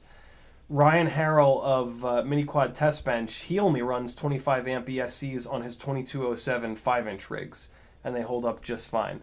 The amp ratings that we're seeing on a lot of these 5-inch ESCs are absolutely absurd, and it's really it's a horsepower war in a way. Not really though. That's not the right way to describe it. It's selling with numbers is basically what it is. Bigger number is obviously better, right? Nope. Better components, better quality control is better. So yeah, don't fall for crazy high amp numbers. Everything that we can buy now is a much higher amp rating than what we actually need. It's more about the quality of trying to find a company that doesn't make trash, basically, which is really tough. So, some titanium hardware here. On micros, we are looking to shave fractions of a gram, and they do not crash hard enough to break titanium hardware. Although I did actually manage to break one recently, so it is a possibility. But good lord, it was a really hard slam. So I'm gonna keep running it. On a 5-inch rig, you'll break titanium hardware a lot, like pretty frequently. On a micro though, it's good to go. It can put up with tons of abuse, and it does save weight. Like running a full set of titanium M3 hardware will save like 3, 4, 5, 6 grams typically, and that's a lot on a rig that's 250-ish grams all up. So there we go, friends. The lightweight Rip Squeak is back, and it's on 1404s. We'll give this a shot. I'm going to run it on these 1404s for a little bit here, and then I'm going to switch it over to the Axis 1404s to see if there's any kind of a difference. These were, again, very kindly sent to me by Flyfish RC. And they seem to be okay. I'm very worried that one of them cooked on the second battery, but that very well could have been the ESC. So yeah, it's way too early to blame the motors for that. I'm gonna put a bunch of batteries through this and see how these over grass. Admittedly, I'm gonna be really careful with this thing, and we'll see how it does. Is that the first time that we've ever actually finished a rig on stream? It very well could be. Hey, I'm also I'm retesting these HQ 3x2.5x3 smoke crotch gray propellers. I'm gonna completely finish this rig. I'm gonna put propellers on it and everything.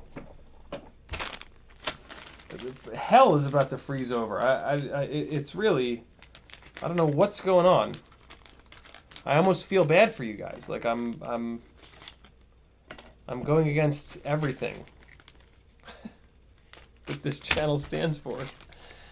Those tiny whoop batteries are not done. Damn it! I was really hoping they would be done. In my previous testing, these propellers are not all that well balanced. You can see it with if you have a mechanical pencil. If you put a bunch of the graphite lead out, you can use that as like a impromptu prop balancer, or you can. It doesn't work as well, but you can use a little thing of solder. When you put a propeller on like this, if you do that, it should always. Wow, these are actually not doing what the old ones would do. The old versions of these props, they would not rotate like this. I would push it like that, and then it would like go back the other direction and find a heavy spot. That balance is actually totally fine. I bought 3 sets of these propellers from 3 different manufacturers over like a 1.5 year period, and they all had balance problems. This is a set that I got from FPV Crate, and these are actually balanced completely fine. Well, that's awesome, because these are a great pitch, and they're smoke crotch gray, and I bet you they're pretty durable. So that's pretty rad. But buyer beware, there are a bunch of these 3x2.5x3s that I've purchased in the past that are not well balanced. So if you buy these props and your motors start getting hot and your rig is flying like ass, don't say I didn't warn you. And there's really no way to know. Like, this is the same naming convention as those old ones. So if you buy these from a store, there's no way to know what they've got on the shelf. If it's these, I guess these are a new mold that they made for these versus an older mold with them. So yeah, this is awesome. We do not have many good options in 3-inch T-mount propellers that are 2.5 to 3 pitch. We've got the Dow 3028s, which are pretty good, but I have heard of complaints about them not being balanced. I've not had any balance issues with those. My issue with them is they're stupid colors. They're like a Tiffany blue and like a bright ass see-through yellow, which is just annoying, because on these Rip Squeaks with the Runcam hybrid, there's a decent amount of prop in view. So when you've got a brightly colored propeller, there's like no missing it. These guys in smoke gray pretty much disappear. So yeah, this is rad. I'm super happy that these props are balanced. When I was flying them the other day, they flew fine. And I was like, wow, okay. But yeah, in the past, these guys have not been balanced. I think I've since thrown those all away. I'll have to kind of dig around a little bit. Maybe I can find some of them. because I would love it if there was a way to differentiate. Like maybe they changed the hub design, or maybe they made the hub thinner or something like that. That would be great to be able to differentiate between the old versions of these that are not balanced, that you want to stay away from, and these new versions that are apparently well balanced. But yeah, these that I've got here, these were from an FPV crate not too long ago. So if you got some of these 3x2.5x3s in an FPV crate, you're probably good to go. I remember that these came in another FPV crate last year, or maybe even the year before, and those were not balanced. And I tested them, and yeah, they had the same problems as the old ones. But then they gave these props again in another FPV crate at some point this year, and yeah, now they're good to go, which is great. I'm thrilled by that. Holy crap! It's all the way put back together. Hold on, I gotta know. I gotta. Let me look real quick and see if I can find the previous version of these in my prop bag here. Let's see. What are these? These are 2.5-inch props. Let me throw these guys in here. All right, so these are 2.5s. That means these are the 3s. Okay, here we go. Let's see. Do I have any in here? Coming back on screen in just 1 second, friends. I know it's hard to be without my handsome face, but you'll survive. You'll survive. You'll be okay. Nah, man, I threw them all away. Damn it! Ah, that's a shame. That's a shame. Well, next time I order FPV stuff from somewhere, I'll buy another set of these, and maybe they'll be the old unbalanced ones, and then maybe we can figure out a way to differentiate. That would be kind of cool. But in the interim, I'm just going to enjoy these, because these are kind of the best freestyle 3-inch propellers. Let me take a look at a couple of these back to back. I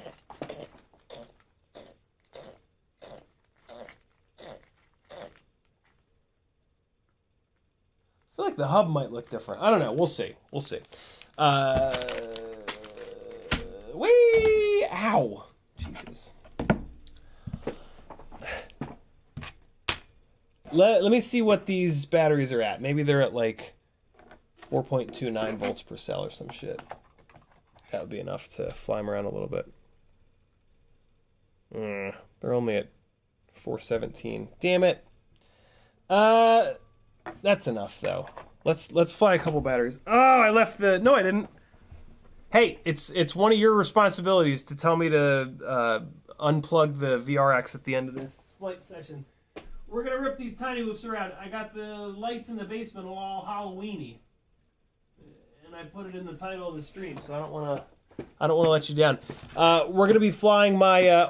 We're gonna set one of these up props in the one with the one that gives the weird core temperature warnings is gonna be props in to see if we can tell any difference in flight characteristics from what we were talking about earlier from the UAVTech video about dropping elevation. So front to back, I'm also going to need to plug this into Betaflight in a second here, so bear with me.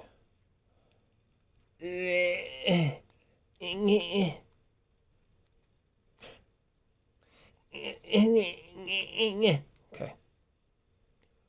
All right. Front to back on the propellers. Let's really quickly hook it up to Betaflight and flip a switch, and we'll be good to go.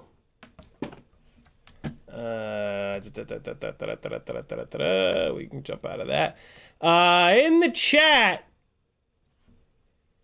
McConnell Studios says, my 4 and 5-inch 250s have become my favorites above the roster rigs.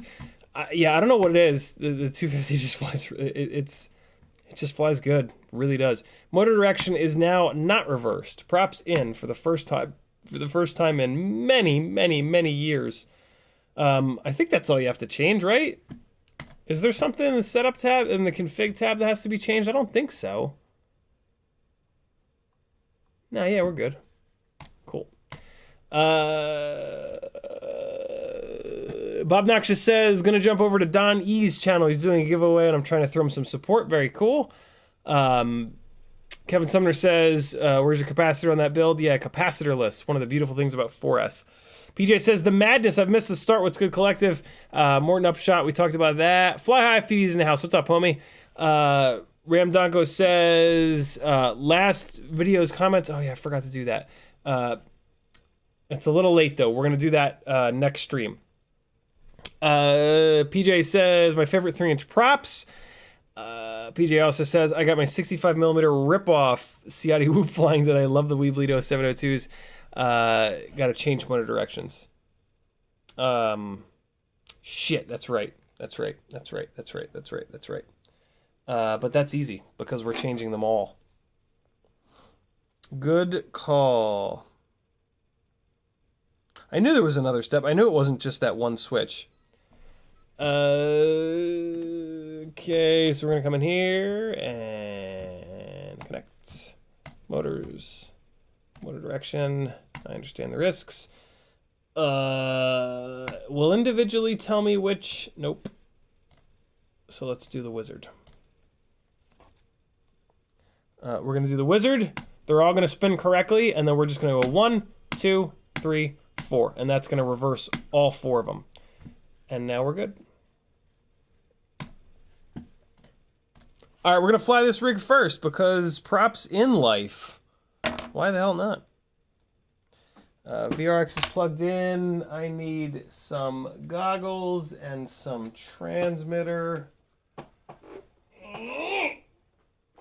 And away we kind of sort of go. These batteries are not fully charged, so...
First, let's take care of that real quick here.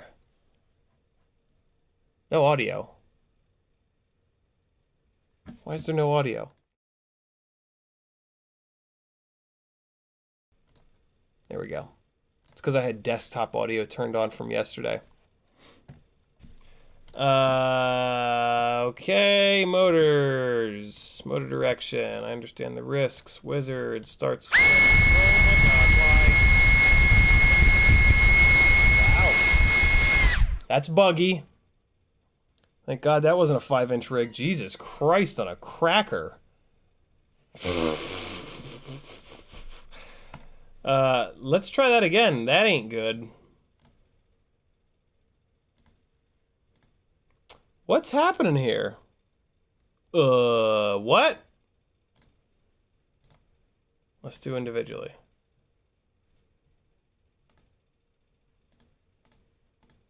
Oh wow, something's fucked up. What is going on? So I had to unplug the battery to get those motors to stop spinning just now. There we go. That's better. Although now the right side motors won't spin. I think it just popped the ESC. Come on, man, really? Nope, nope, nope, now it's good. Wow, man, that was weird. That was very weird. All right. Motor direction, individually. Oh, hold on, I can't. I need an extra hand. I need one more hand. All right, so props in. This is such a mind fuck because I've had these things props out for so long. So that's props out. So one needs to be reversed. Oh, it's so weird doing props in. Good lord. I can't, like, wrap my head around it for some reason. That one's props in, okay. I guess that one's props in too. So 4 is probably gonna need to get reversed. Yeah, 4 needs to get reversed. Okay, props in, we're good. Wow, it was creepy, yo. Bad, bad, bad, bad. All right. Telemetry lost. And we're back in it. Here we go. Ya-da-da-da-da-da. Fart, fart. Telemetry recovered. Here we go. Let's do it. Oh, the core's getting hot. Much better. Oh, wow, it's flying like shit. Maybe because the ESC's too hot. Does props in make it fly like shit, maybe? Let's wait till the core temperature comes down. Core temperature, I need you to come down, not go up. There it is, now it's coming down. Oh, fart.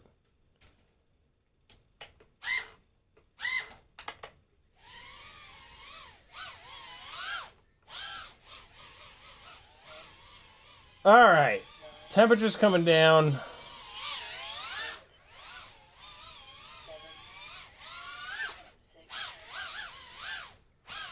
Let's get into it here. So this is the rig with props in. Look at this little thing I did. See that? Look at that. Oh, God. The core temperature thing, this rig has been doing for a little while. I don't really know what's going on with that. Oh, that would have been cool. Oh, no.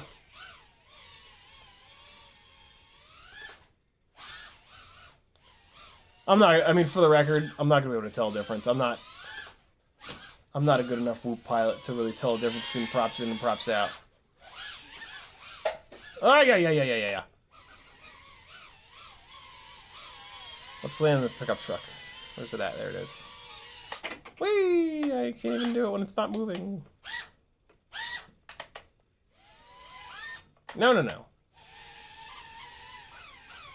Ah! Oh, the battery's dead. Okay. Man, I'm used to the batteries being like banana pants when I first start flying the rig. This is these batteries are all like half kind of charged-ish. Ooh, this one's getting poofy. Hello, little angry friend. All right, let's try a little bit more. That battery got the hell beaten out of it from all the weirdness. Show me what you got.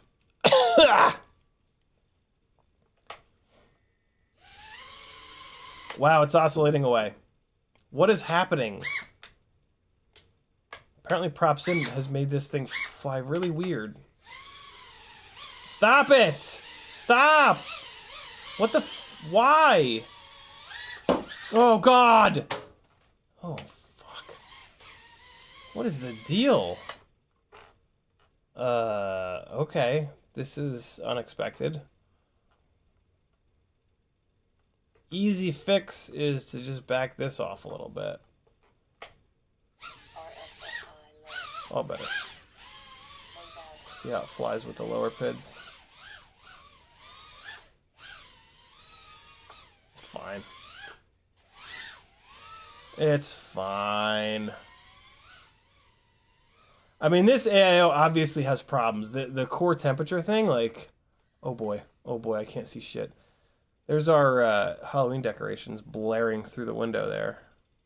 Look, I set these, I put these guys on strobe.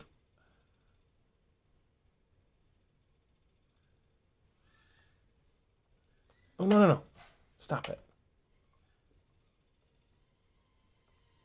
Let's come back down here. Oh! Hallway got me.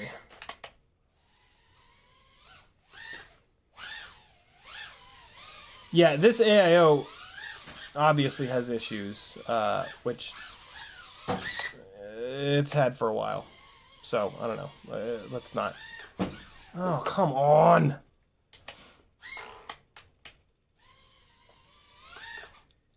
Oh, God. I always want to try to span that gap when I set the one gate up here and the one gate up down there. But it's just, it's a bit much. Rejected. Oh my God, get your face out of my face. That was hot. What? Where am I? Oh, don't make me walk. I didn't get into this hobby to walk. Ugh, walking. A plebeian task. There is no recovering from that one. None whatsoever. All right. Let's get it on. Cobra says, Cole Power says, no. Oh, they shut off. Jesus, what's happening? Oh, right into it. Just like I did it on purpose.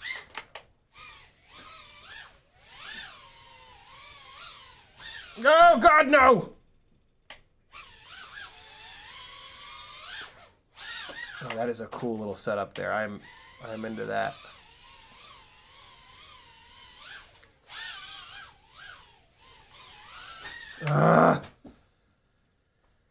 Tiny whoops are hard.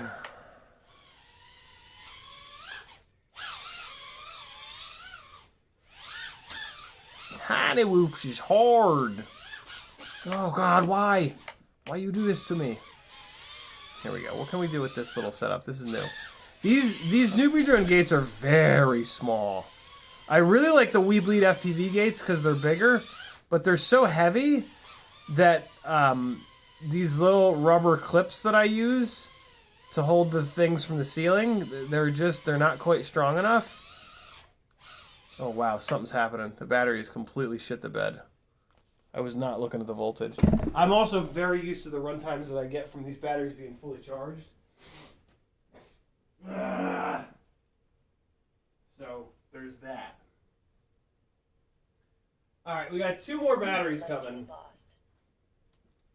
We're gonna put these into the props out rig. I can already tell you that I'm not gonna be able to tell the difference. Like, if all of a sudden I'm like, oh, I can definitely tell a difference, don't believe me. It's bullshit. Maybe, I don't know. I'm gonna pull the motors off the rig that I was just flying and put them into the, I have another one of these builds ready to go, just with no motors on it, to get around that core temperature nonsense. So that won't be going on much longer. So here you go. Here's the props out rig. This is also on the Weebleed FPV Gore motors.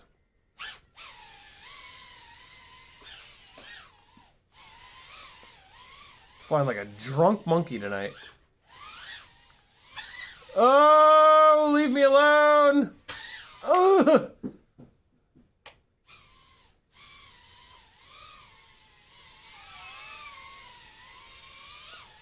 Let me concentrate for a minute.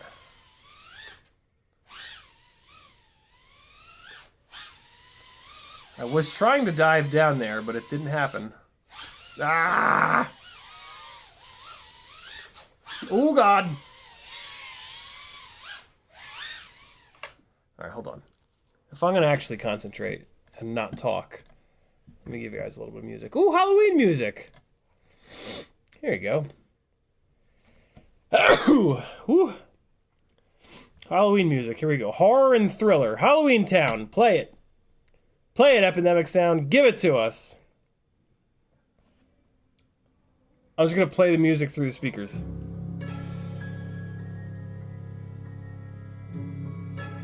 Oh, this is weird. Yeah, whatever. It's fine.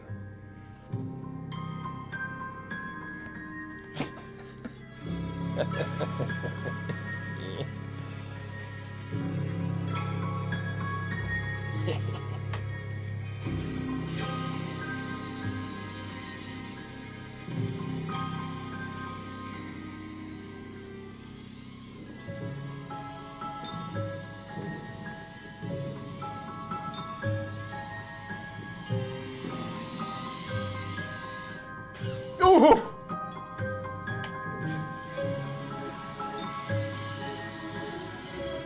This is creepy flying. I'm trying to fly creepy.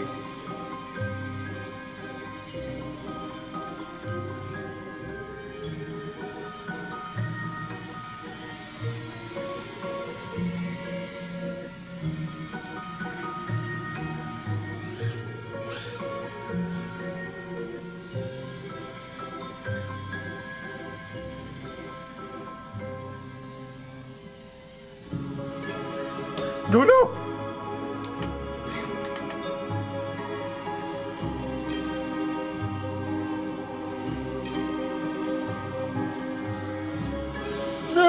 I knew there was a little gap. I knew there was not much of a chance of me getting it through there. That's what she said. What was that about?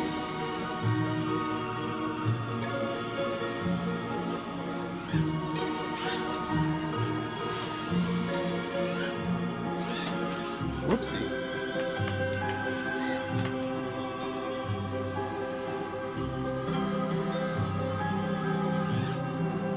Oh, that would have been sick as fuck.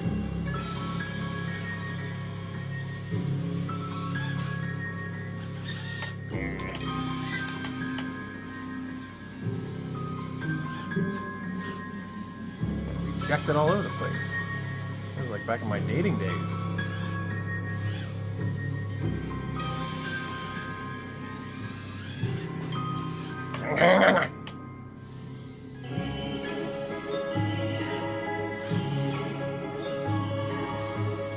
Why have I not been Matty flipping into this thing? Ooh.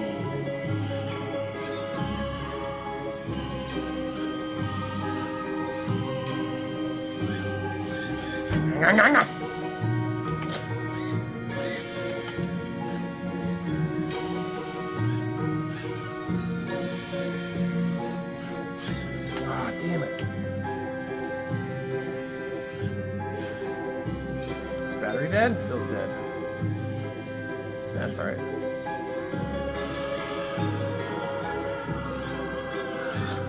Woo! Woo!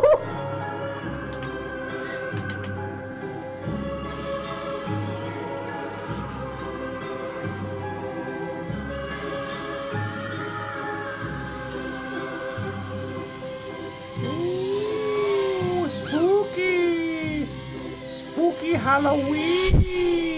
Right-handed orbits are difficult. One more battery. This rig flies great. It flies better, props out. Confirmed. Confirmed, props out is better.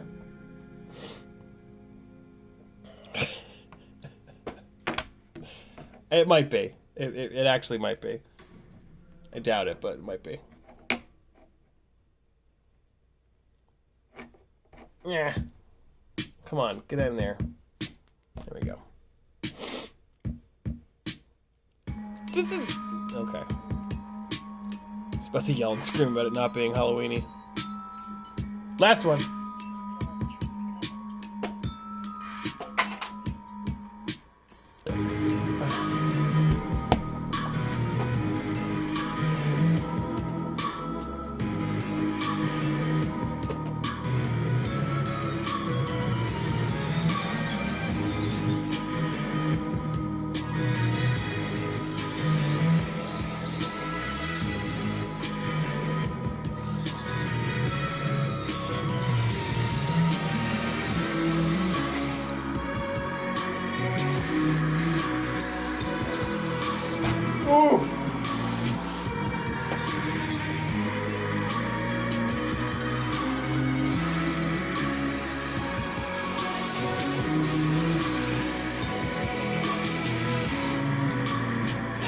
There you go.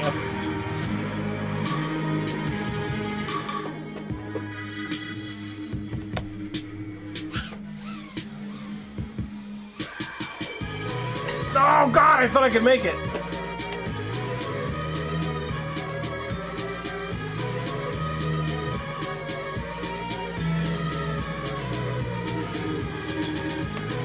What's that stupid hat doing there? Get out of here, hat.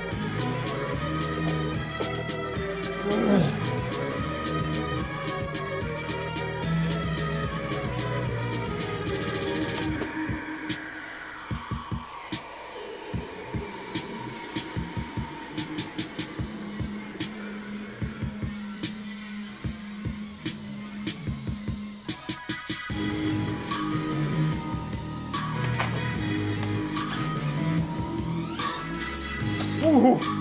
Ooh.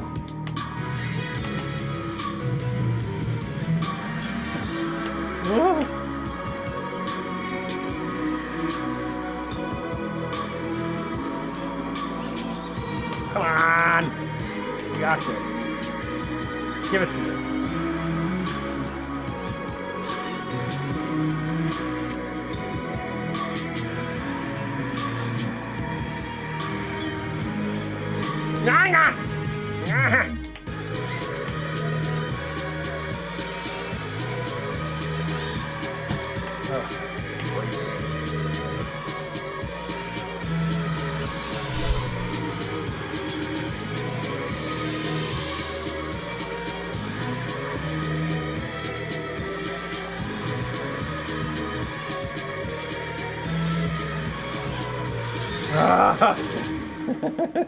There's tiny whoop gates, I'm telling you, they're little. Small boys. Rejected. Oh, that's cool. Oh, no!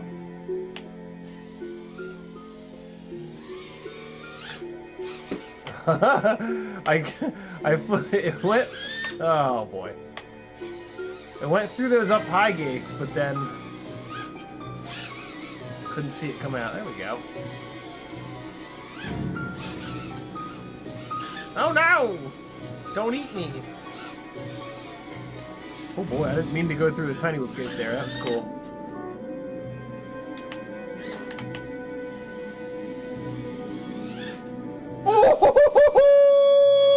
Oh, that was sick. That was a good one. Oh, that would have been too fucking gnarly. That was cool. I hit the gate, crash prevention turned on, and it just reversed me. Oh, you jerk.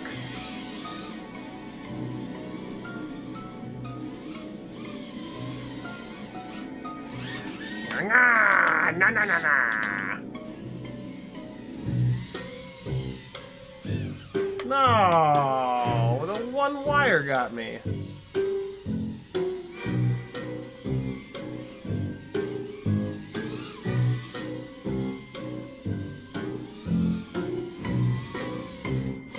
Oh, yeah, no, no, no, no, no, no, no, no.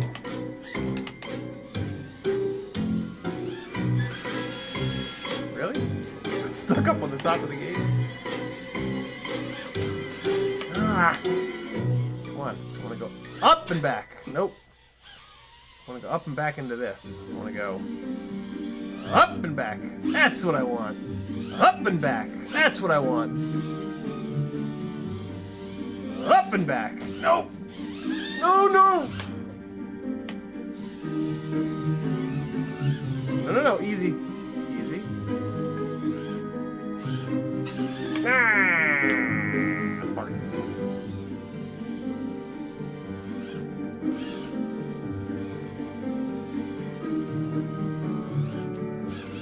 Ah. I don't have enough battery. That's all right.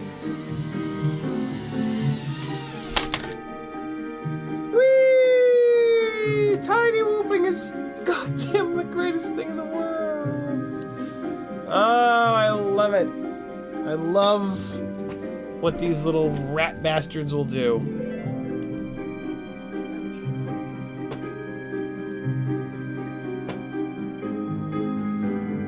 I'm gonna unplug the VRX.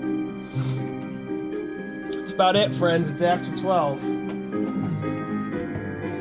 Time to make some bad decisions. And it's unplugged.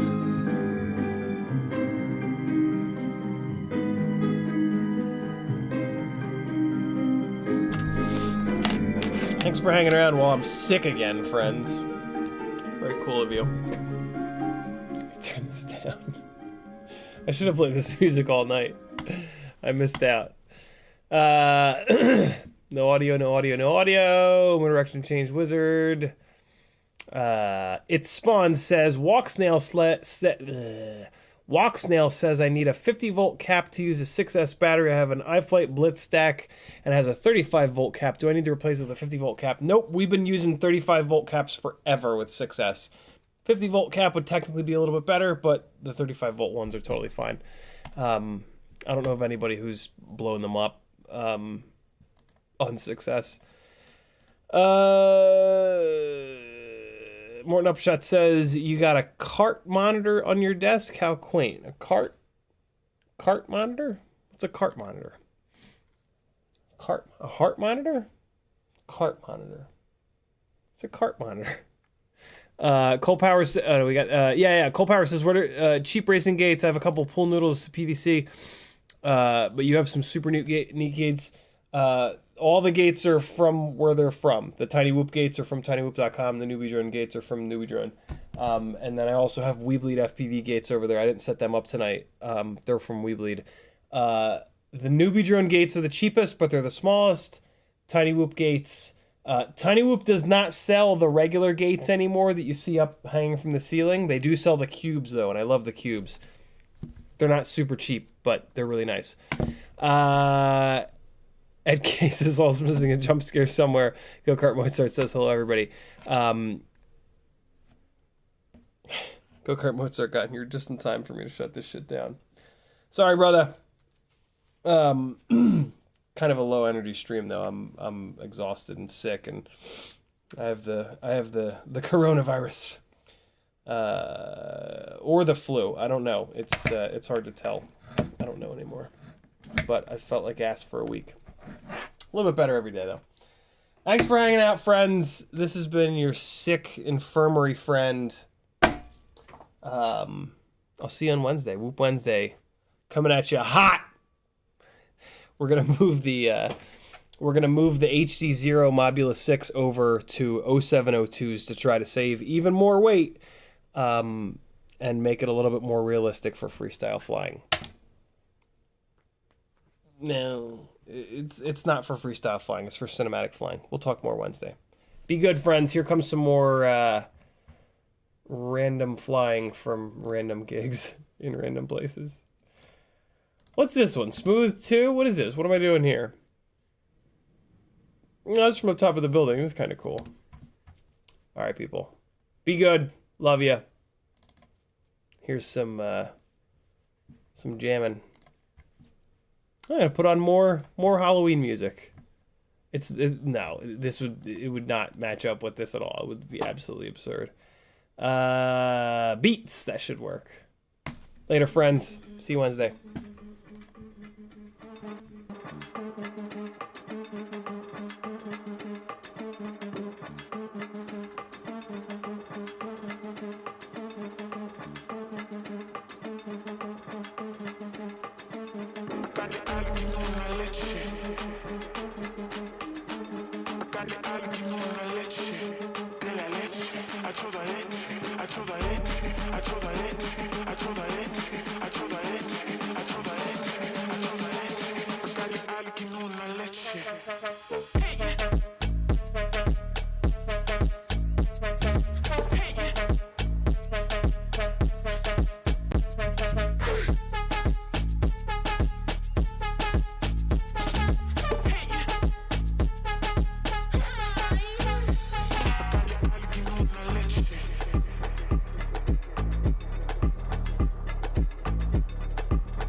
got the aluminium, I let you. I got the aluminium, I let you.